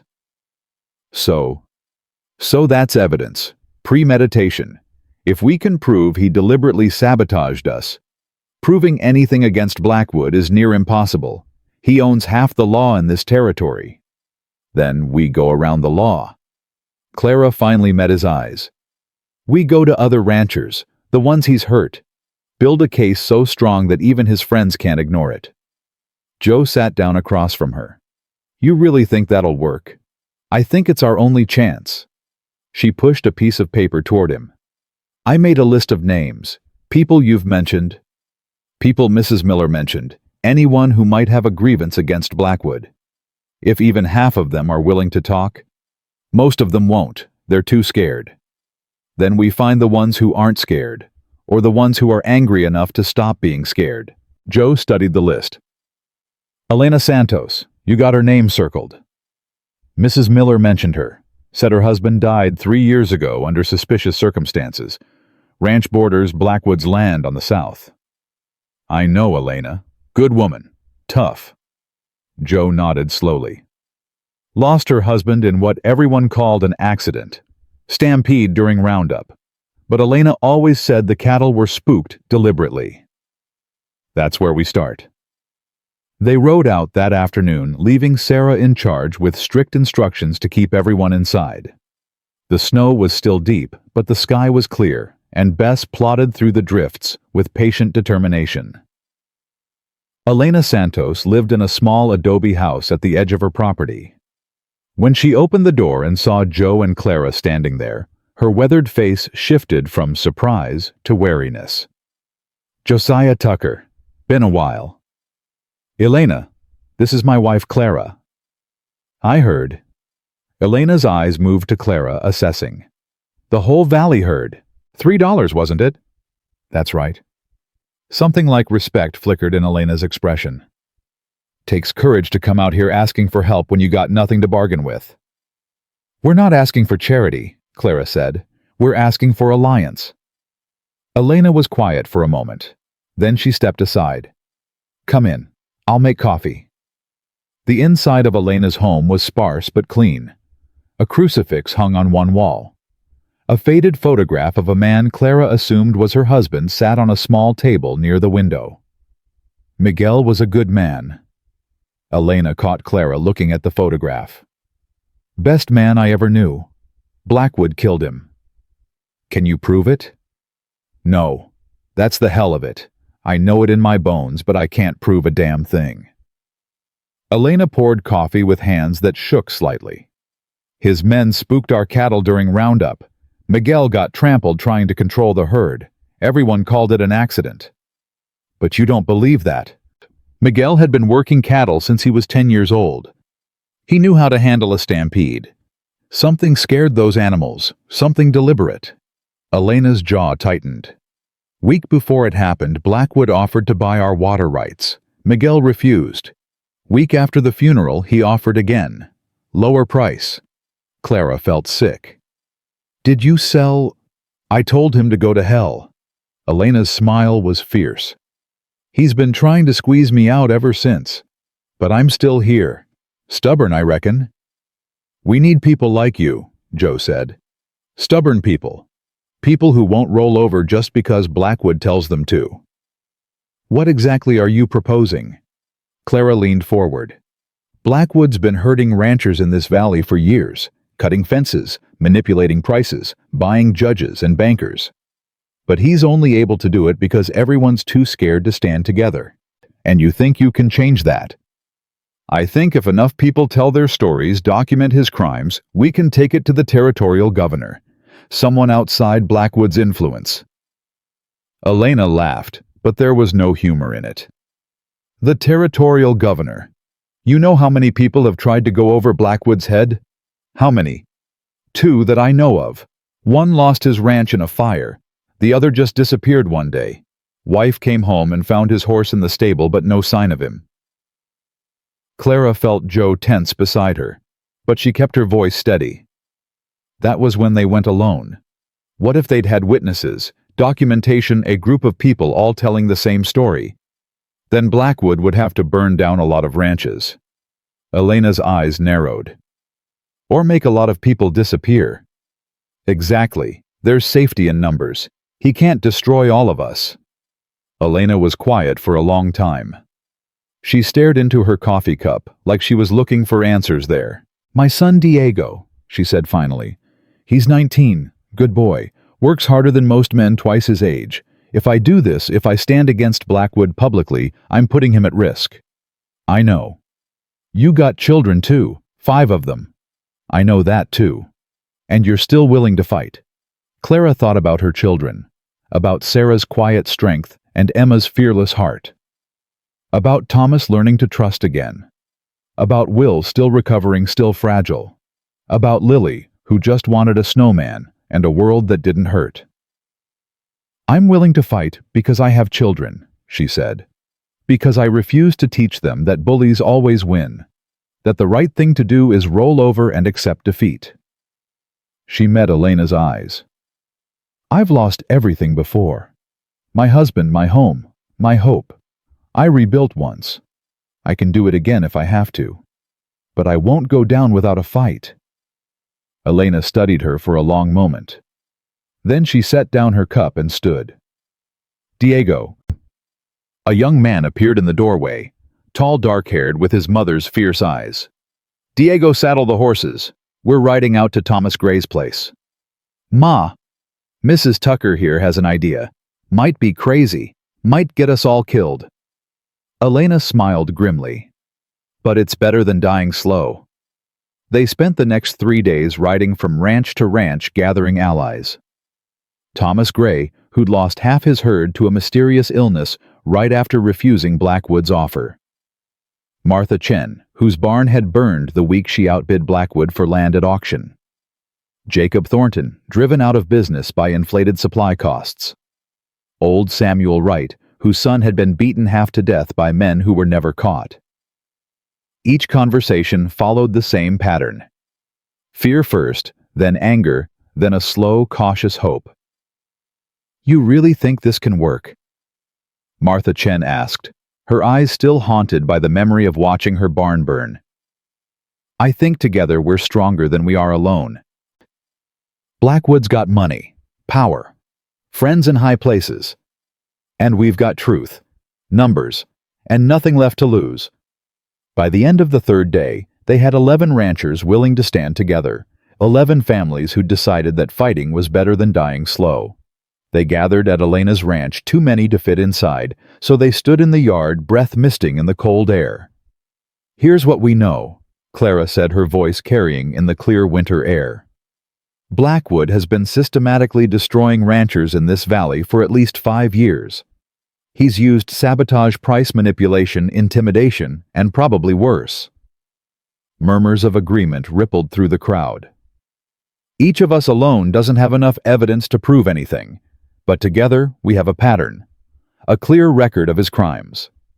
She held up the ledger she'd been compiling. "I've documented every incident, dates, losses, witnesses. This is enough to demand an investigation." "Investigation by who?" Jacob Thornton's voice was skeptical. "The sheriff's in Blackwood's pocket. The territorial governor isn't. Neither is the federal marshal's office." Clara looked around the group. "We're not just talking about local crimes. We're talking about fraud, conspiracy, possibly murder. That's federal territory." "You know how to reach the federal marshal?" "No, but I know how to write a letter that'll make him want to reach us." Elena stepped forward.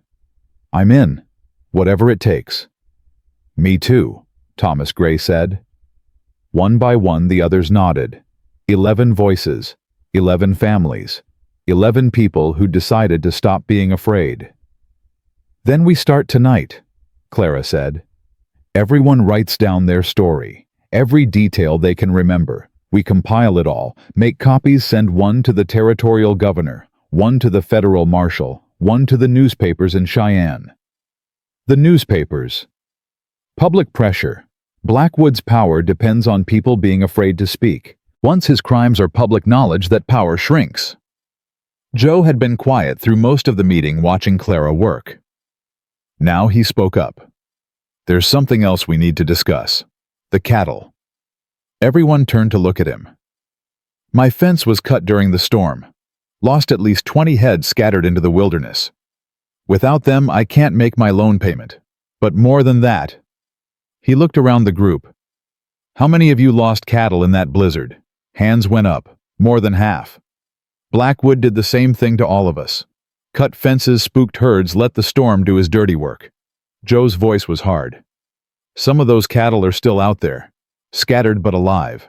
If we work together, pool our resources, we might be able to round them up. That's a lot of ground to cover, Samuel Wright said. It is, but we've got a lot of people. Joe looked at Clara. My wife figured out that Blackwood controls the stockyard in town. That's how he keeps prices low. He's the only buyer, so he sets the terms. So, what do we do? Clara stepped forward again. There's a cattle buyer in Cheyenne who pays fair market value. If we can get our cattle there, Cheyenne's 100 miles away. I know, but if we combine our herds, share the work, a cattle drive, in winter. Thomas Gray shook his head. That's suicide. It's a chance, Clara said. Maybe our only one. Blackwood's expecting us to sell through his stockyard at his prices. He's expecting us to slowly bleed out until we have no choice but to accept his offers. But if we bypass him entirely, he'll try to stop us. Let him try. Joe's voice was quiet but fierce. I'm done letting that man dictate my life. Done waiting for him to finish what he started. If we're going to lose everything anyway, I'd rather lose it fighting. The silence stretched. Clara could see people weighing the risks, calculating the odds. Then Elena spoke. Diego and I will ride with you. So will I, Thomas Gray said. One by one, the others committed. Not everyone, some had families they couldn't leave, cattle too scattered to gather. But enough. Enough to make it possible. We leave in 3 days, Joe said. That gives us time to round up what cattle we can find, make preparations. Anyone who can't ride can help with the documentation, get those letters ready to send. The meeting broke up, but the energy remained. For the first time in years, these people had hope. Dangerous hope maybe, foolish hope, but hope nonetheless. That night back at the cabin, Clara sat with her children and explained what was happening. She didn't sugarcoat it. They'd been through too much for that. We're going to fight, she said. Mr. Joe and I. We're going to try to save this ranch and stop a bad man from hurting more people. Is it dangerous? Sarah asked. Yes. Could you get hurt? Yes. Sarah was quiet for a moment. Then she said, I want to help. Sarah. I'm 14. I can ride. I can help with the cattle. Her jaw was set in a way that reminded Clara painfully of herself. You're always telling us that Whitmores don't give up, that we stand tall. How can we stand tall if we hide here while you do all the fighting? Clara looked at Joe. He shrugged slightly. Your call. The younger children need to stay here, Clara said finally. Someone has to take care of them, keep the home fire burning. That's important work too. Then I'll ride with you. Sarah's voice was firm. Emma can watch the others. She's old enough. I am, Emma agreed, bouncing on her toes.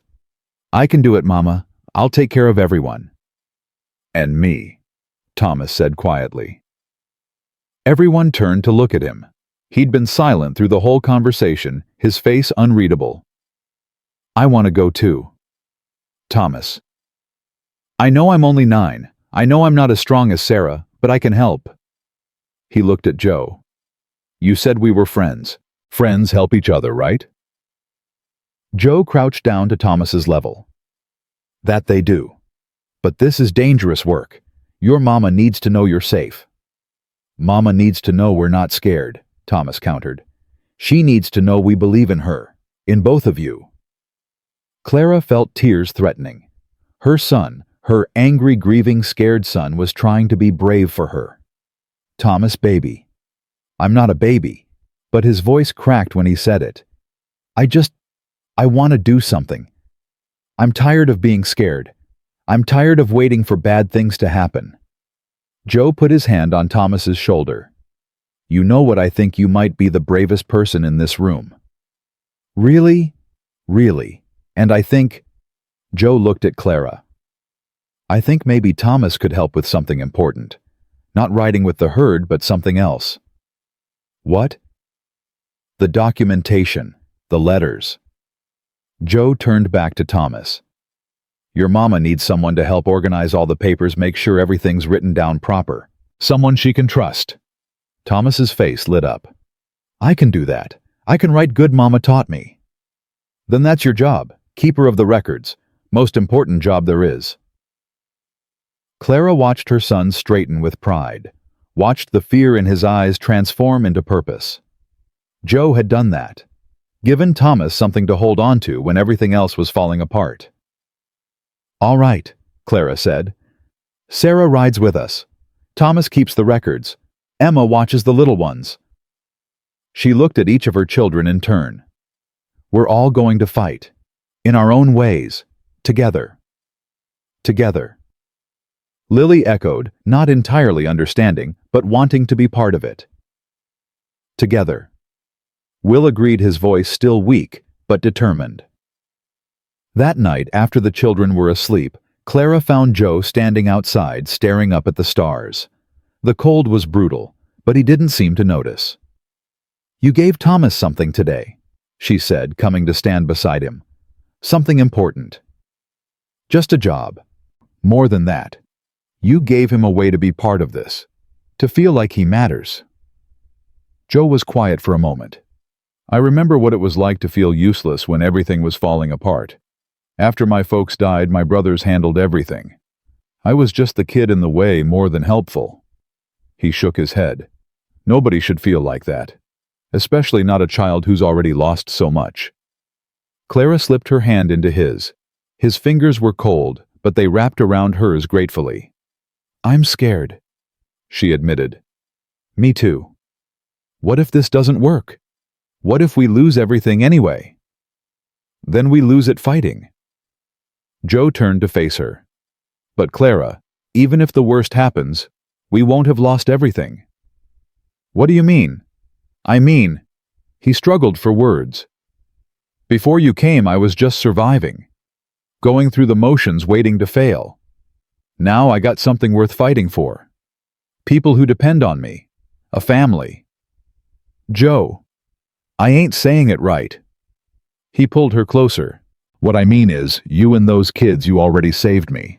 Whatever happens with the ranch with Blackwood, you gave me a reason to keep going. That's not nothing. Clara reached up and touched his face. When did you get so wise? Must be rubbing off from my wife. She laughed despite everything, despite the fear and the uncertainty and the impossible odds. We should go inside, she said. It's freezing. In a minute. Joe pulled her into his arms, holding her close against the cold. Just let me have this. 1 minute of peace before everything gets hard. They stood there together, two people who'd found each other at the worst possible time, and somehow made it work. The stars burned overhead, cold and distant. The future was uncertain. Tomorrow would bring challenges they couldn't predict. But for one moment, they had this. Each other. Hope. $3 and a whole lot of stubborn. The morning of the cattle drive, Blackwood came to the ranch. Clara saw him first, a figure on horseback emerging from the tree line, followed by 3 other riders. She felt her stomach drop. Joe. He was already moving, positioning himself between the approaching riders and the cabin where the children were. Stay behind me. I will not. Clara, please. She stayed, but she didn't hide. Blackwood reined in his horse a few feet from them. His smile was pleasant, but his eyes were cold. Tucker, Mrs. Tucker, I heard you've been busy. News travels fast. In a valley this small, everything travels fast. Blackwood's gaze swept over the ranch, the mended fences, the gathered cattle, the signs of preparation. Planning a trip, I see. That's our business. Ah, but you're making it everyone's business, aren't you? Riding around stirring up trouble, convincing good people to join your little crusade. Joe's hand moved toward his gun. Say what you came to say. I came to give you one last chance. Blackwood's voice hardened. Walk away. Take my offer. I'll even raise it to $1,000. Start fresh somewhere else. No one has to get hurt. And if we don't? Then things become unpleasant. Blackwood's eyes slid to Clara. For everyone. Joe stepped forward, his whole body tense. Are you threatening my wife? I'm stating facts. A cattle drive through mountain passes in winter. Dangerous territory. Things can happen. Accidents. His smile returned. Especially when there are children involved. Clara felt the blood drain from her face. He knew. He knew about Sarah planning to ride with them. You son of a... Joe reached for his gun. Joe, no. Clara grabbed his arm. That's what he wants. Listen to your wife, Tucker. She's smarter than you. Blackwood chuckled. Shoot me, and my men shoot you both.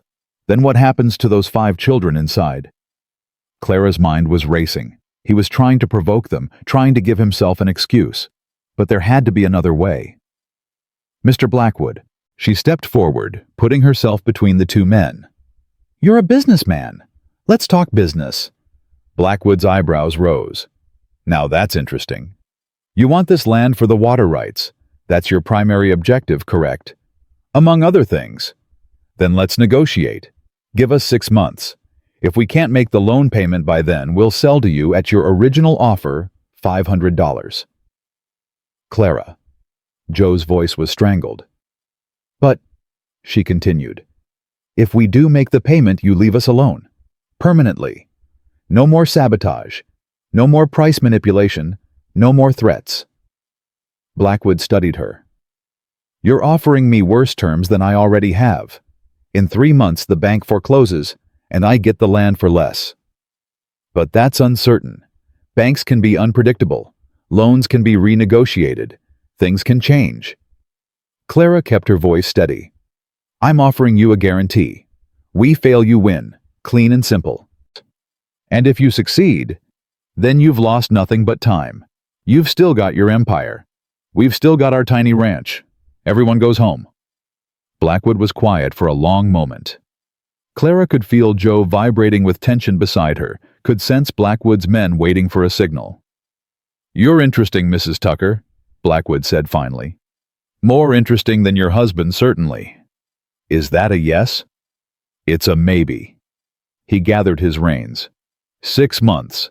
But understand this, if I even suspect you're going to the authorities, if I hear one word about federal marshals or territorial governors, the deal's off, and the consequences will be severe. Understood? I don't think you do understand. Not really. Blackwood's eyes went cold. I've spent 20 years building what I have. I won't let a $3 bride and a failing rancher take it away from me. He wheeled his horse and rode off, his men following. Clara watched them go, her heart pounding so hard she could hear it. What the hell was that? Joe's voice was barely controlled. Buying time. You just promised him the ranch. I promised him the ranch if we fail, and we're not going to fail. Clara turned to face him. He would have killed us, Joe. Right here, right now. Made it look like an accident. I saw it in his eyes. So you bargained our future. I saved our lives. Her voice cracked. I saved our children's lives. Because dead parents can't fight for anything. Joe stared at her.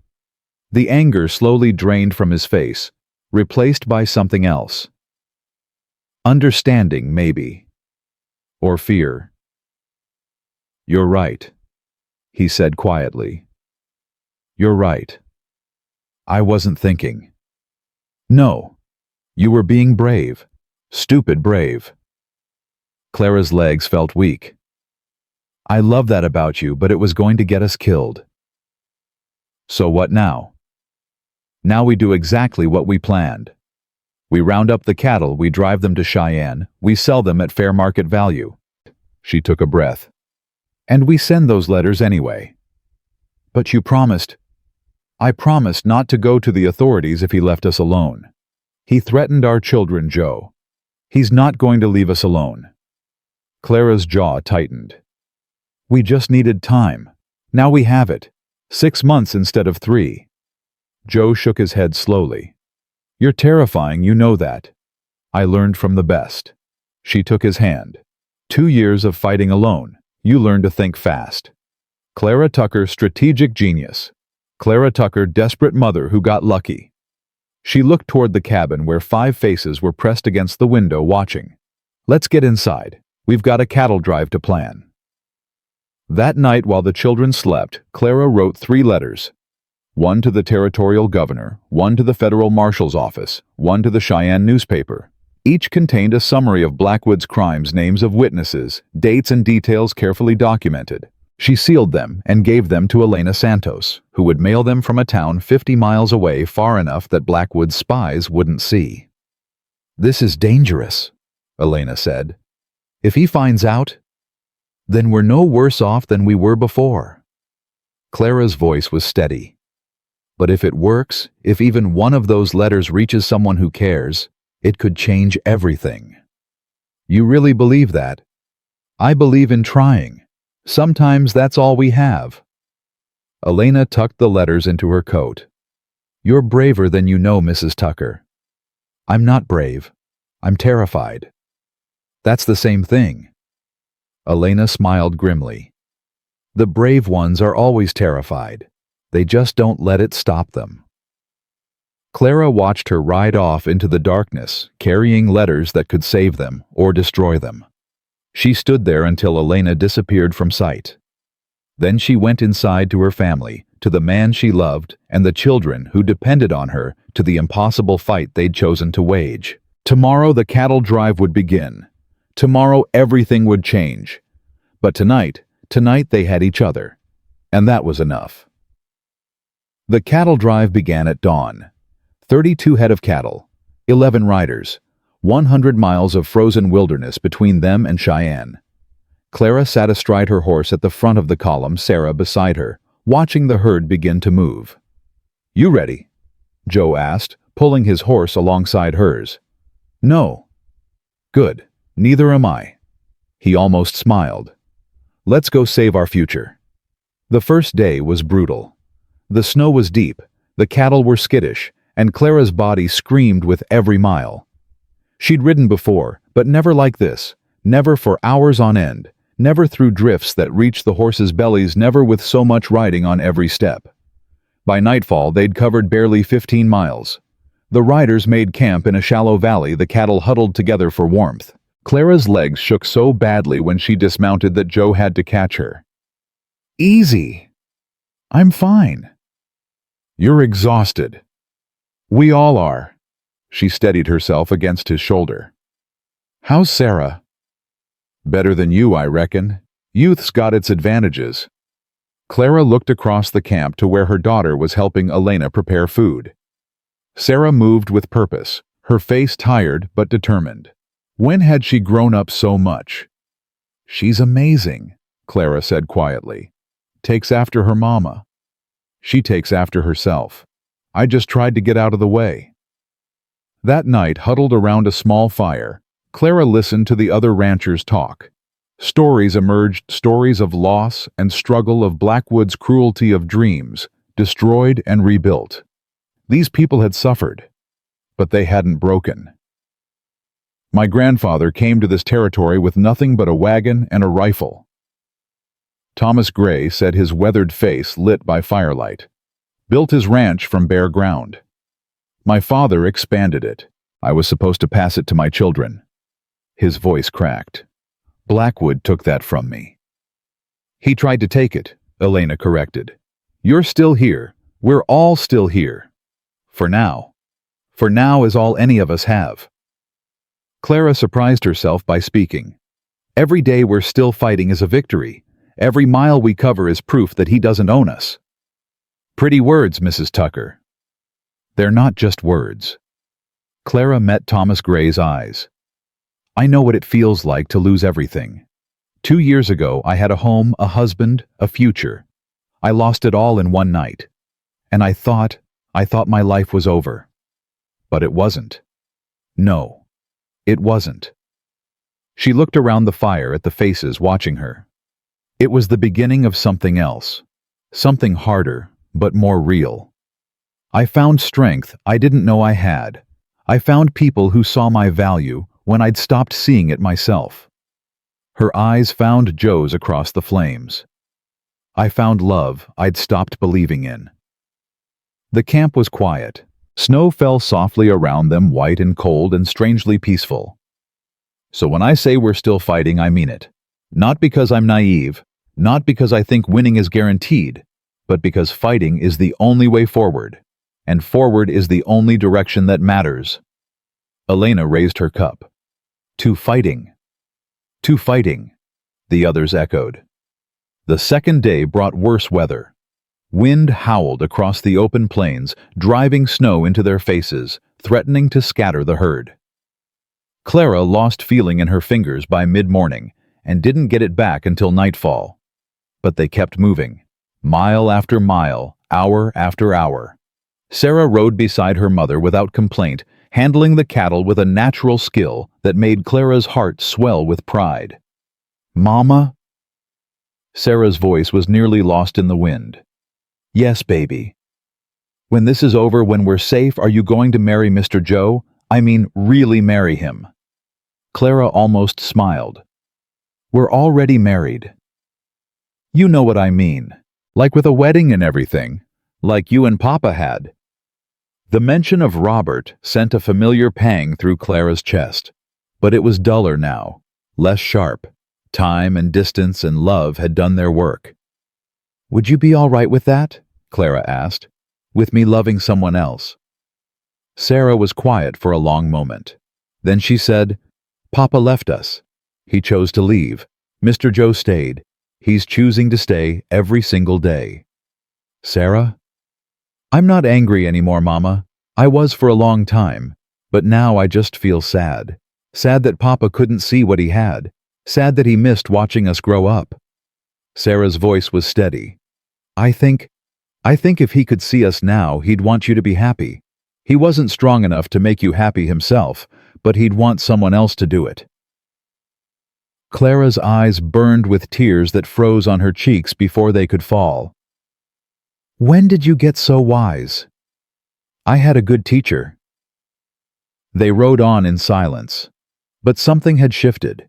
Something had healed. On the third day, Blackwood's men found them. Clara spotted them first riders on the ridge above, silhouetted against the gray sky. 4 of them, maybe 5. Watching. Joe? I see them. What do we do? Keep moving. Don't show fear. The riders followed them for hours, maintaining distance, but never disappearing. Clara felt their eyes on her back like a physical weight. Every rustle, every shadow made her flinch. They're trying to scare us, Elena said, riding up beside Clara. Make us doubt. Turn back. Is it working? You tell me. Clara looked at the herd still moving forward. At the riders around her, tired but determined. At Joe, his jaw set, his eyes fixed on the horizon. No, she said. It's not working. That night, they posted guards. Joe took the first watch, and Clara couldn't sleep knowing he was out there in the dark alone. You should rest. Sarah's voice came from beside her. You'll need your strength tomorrow. I can't. Then at least lie down. Close your eyes. Clara tried. The ground was hard and cold beneath her bedroll. The wind bit through every layer of clothing. But eventually, exhaustion won out over fear, and she slept. She woke to gunfire. Clara was on her feet before she was fully conscious, her heart hammering. Around her, the camp erupted into chaos. Cattle were lowing in panic. Horses were screaming. People were shouting. "Sarah, Sarah!" "I'm here, Mama." Her daughter appeared out of the darkness, rifle in hand. "Where's Mr. Joe?" "I don't know." More shots. Clara couldn't tell who was shooting or from where. She grabbed Sarah's arm and pulled her behind a wagon. "Stay down." "But the cattle?" "Stay down." The gunfire stopped as suddenly as it had started. In the ringing silence that followed, Clara heard someone groan. "Joe." Her voice was hoarse. "Joe." "Here." His voice came from the edge of camp. "I'm okay, but Thomas is hit." Clara ran toward his voice, Sarah following despite orders. She found Joe kneeling beside Thomas Gray, pressing his hands against the older man's shoulder. Blood seeped between his fingers. "How bad?" "Bad enough." Joe's face was grim. "Bullet went clean through, but he's losing blood. We need to stop and treat him. We stop, they win. That's what they want." Clara looked at Thomas Gray. His face was pale, his breathing shallow. But his eyes found hers, and she saw the same stubborn fire she'd seen in every rancher who'd joined them. "Keep moving," Thomas rasped. "Don't stop for me." "Mr. Gray, I didn't come this far to be the reason we fail." He grabbed Clara's hand with surprising strength. "You keep those cattle moving, Mrs. Tucker. You get them to Cheyenne. That's all that matters now." "We're not leaving you." "Didn't say leave me. Said keep moving." His grip tightened. "Elena knows field medicine. She'll patch me up. But the herd has to keep going." Clara looked at Joe. He nodded slowly. "He's right. We stop, we lose the cattle to cold or another attack. We have to keep pushing." "But I'll stay with Thomas," Elena said, appearing beside them. "Diego can take my place with the herd. You go, all of you." "Elena, I can't ask." "You're not asking. I'm telling." Elena's voice was fierce. "Go, save our ranches. Make this mean something." Clara wanted to argue, wanted to find another way, but there wasn't one. There never had been. "We'll send help back," she promised. "The moment we reach Cheyenne." "I know you will." Thomas Gray's eyes were closing. "Now go, before those bastards regroup." They moved out before dawn, leaving Elena and Thomas behind with 2 horses and enough supplies to survive a few days. The herd was smaller now. They'd lost 6 head to the chaos, but still substantial enough to make a difference. 26 cattle, 8 riders, 60 miles still to go. Clara rode beside Joe in silence. The weight of what they'd left behind pressed on her chest like a stone. "He'll be okay," Joe said quietly. "You don't know that." "No, but I believe it." He reached over and took her hand. "Same way I believe we're going to make it. Sometimes belief is all we have. And when belief isn't enough, then we fight until it is." They pushed hard that day, harder than before. The cattle were tired, the horses were tired, everyone was tired. But fear drove them forward. Fear of Blackwood's men returning, fear of losing everything they'd fought for. By nightfall, they'd covered 20 miles, the most they'd managed in a single day. 40 miles left, Joe said as they made camp. 2 days, maybe less if we push. Can we push that hard? We have to. Sarah came to sit beside Clara, leaning her head against her mother's shoulder. The girl was exhausted. They all were. Mama. Yes, baby. I'm glad I came. Clara wrapped her arm around her daughter. Me too. Even with everything that's happened. Especially with everything that's happened. Clara pressed a kiss to Sarah's hair. You showed me something these past few days. Something I'd forgotten. What? That I don't have to protect you from everything. that you're strong enough to face hard things and come out the other side. Clara's voice was thick.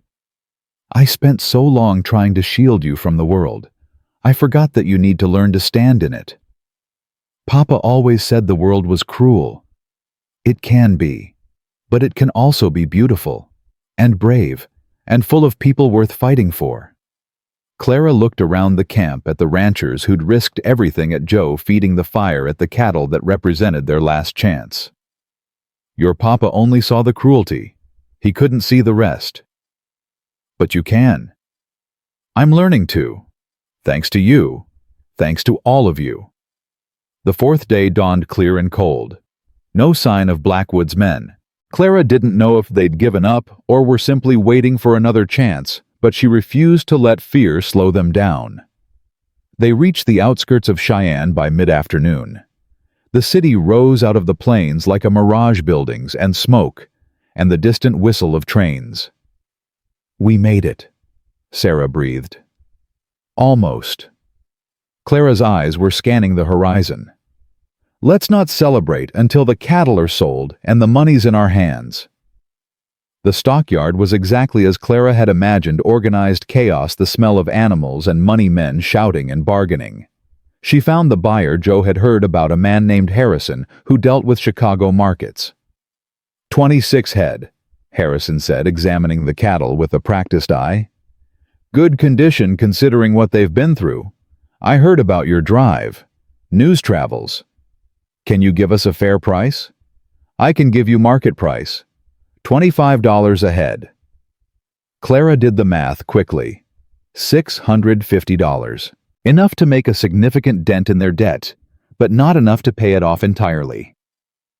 That's for these cattle, she said. But we represent 11 ranches. Combined, we could supply you with 100 head or more in the spring. Harrison's eyes lit up. 100 head?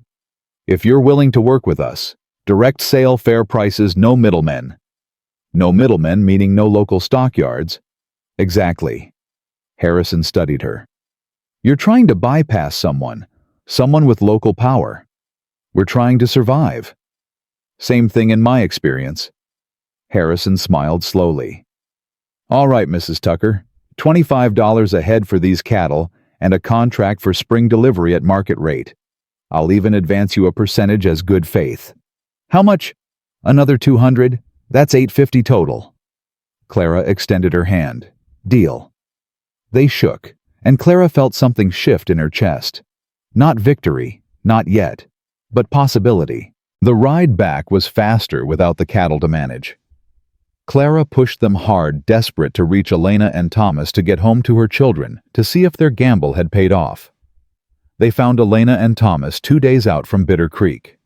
Thomas was weak but alive, his wound beginning to heal under Elena's careful attention. You did it, Thomas said when Clara told him about the sale. You actually did it. We all did it, together. No. Thomas shook his head. You. This was your plan, your determination. We just followed. Following takes courage too. Maybe. But leading takes more. Thomas's eyes were serious. Don't sell yourself short, Mrs. Tucker. What you've done, what you're doing, it's going to change this valley. I can feel it. They reached Bitter Creek in the early evening. Clara went straight to the bank, $850 in her pocket, determination in her heart. The new bank manager, Sykes, looked up when she walked in. His face went pale. Mrs. Tucker. Mr. Sykes. Clara placed the money on his desk. I'm here to make a payment on our loan. I don't understand. Mr. Blackwood said... I don't care what Mr. Blackwood said. Clara's voice was ice. This is $850. I want a receipt and I want a new payment schedule. We'll have the rest within 3 months.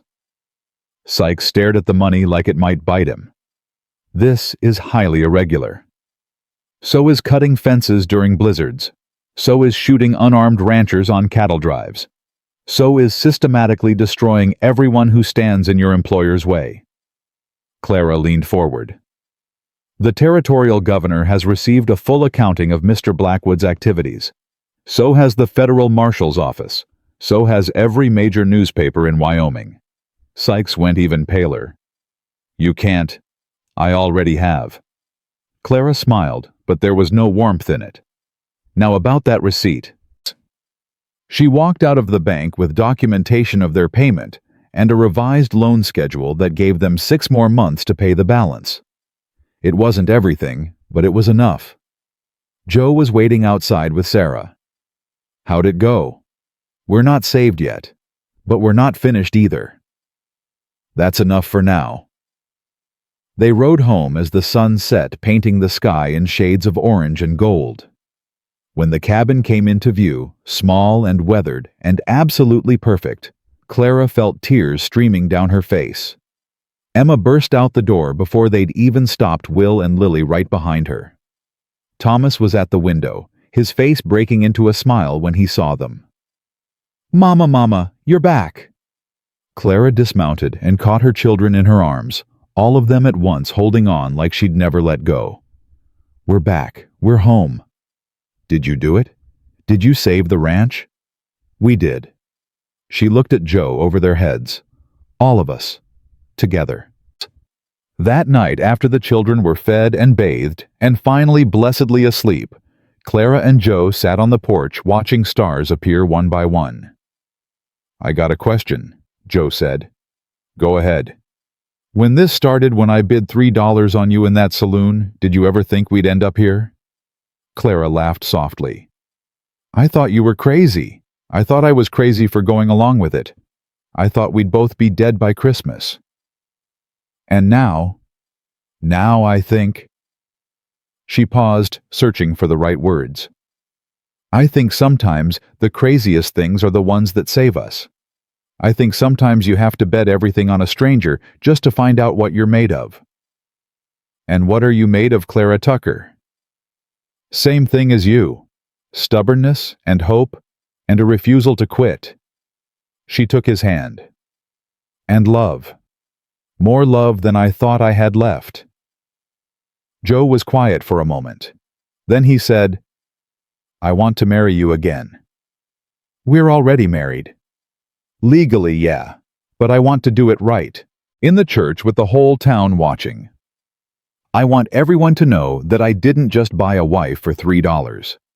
I found a partner, a family, everything I'd stopped believing I deserved." Clara's heart swelled. "Joe Tucker, are you proposing to me?" "I reckon I am." "Then I reckon I'm saying yes." He kissed her, then soft and sweet and full of promise. When they finally pulled apart, Clara was smiling. When? Spring. When the snow melts and the world starts over. Joe's eyes were bright. "We'll invite everyone, all the ranchers who stood with us, everyone in town who didn't bow to Blackwood. We'll show them what fighting for something looks like." And Blackwood. Blackwood's finished.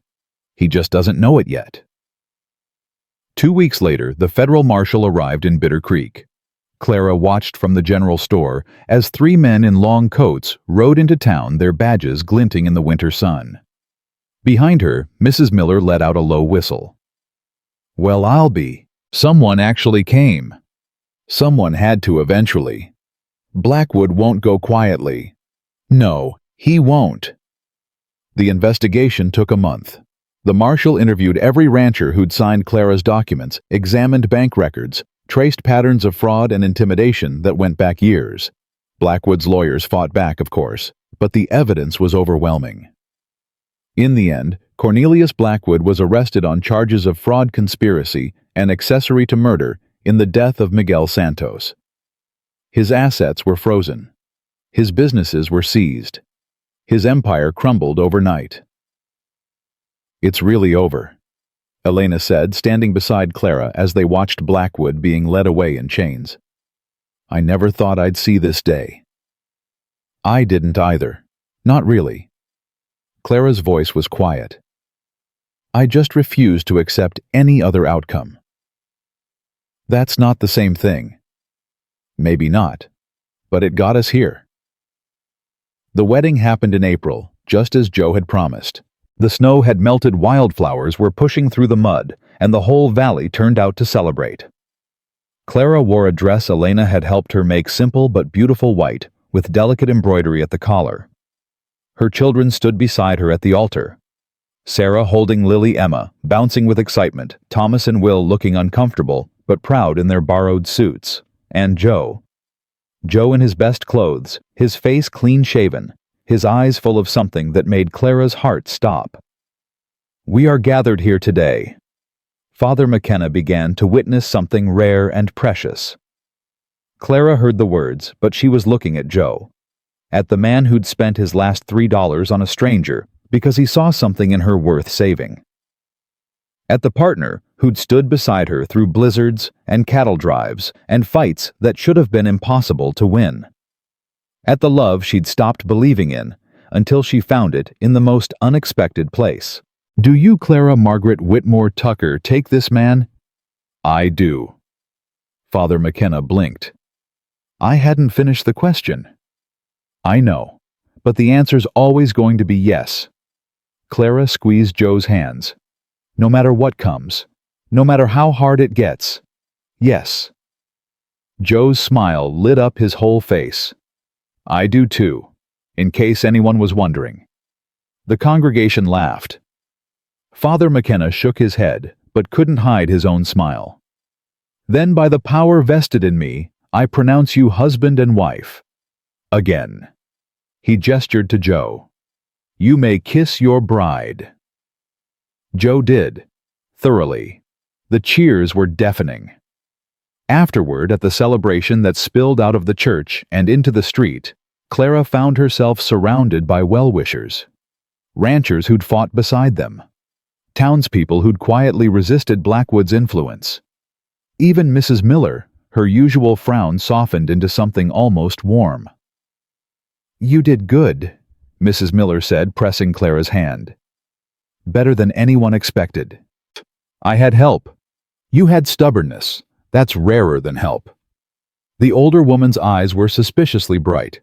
"You reminded this town what fighting for something looks like. That's not nothing. It's not everything either." "No, but it's a start." Late that evening, after the last guests had gone and the children had finally collapsed into exhausted sleep, Clara and Joe stood on their porch. The stars blazed overhead, cold and eternal. "Someday," Joe said. "Someday. 3 months ago I was ready to give up, accept defeat. Let Blackwood take everything." He shook his head slowly. "Then you walked into my life. You paid $3 for me. Best investment I ever made." Clara laughed. "You keep saying that." "Because it keeps being true." Joe turned to face her, taking both her hands in his. "Clara Tucker, you saved me. Not just the ranch me. You reminded me that fighting was worth it. That hope wasn't just foolishness. That family." His voice cracked. "That family was something I could still have." "You saved me too," Clara whispered. "You looked at a woman with 5 children and more baggage than anyone could carry, and you saw something worth fighting for. I saw you. That's the same thing." They held each other in the darkness, two people who'd found something precious in the most unlikely circumstances. "What happens now?" Clara asked. "Now we build. We've got a ranch to run cattle, to raise children, to teach. We've got a whole future to figure out. Together. Together." Joe pressed a kiss to her forehead. "Always together." From inside the cabin, Clara heard one of the children stir. Lily probably having a dream. In a moment, she'd need to go check. In a moment, real life would resume with all its demands and complications. But right now, she had this. A man who loved her. Children who were safe and healthy and learning to hope again. A home that belonged to them, won through sacrifice and stubbornness and sheer refusal to quit. $3 and a leap of faith. It had been enough. It would always be enough. Because some things couldn't be measured in money. Some things, love, family, the courage to start over, were worth everything you had and more. Clara Tucker had learned that lesson the hard way, and she would never forget it.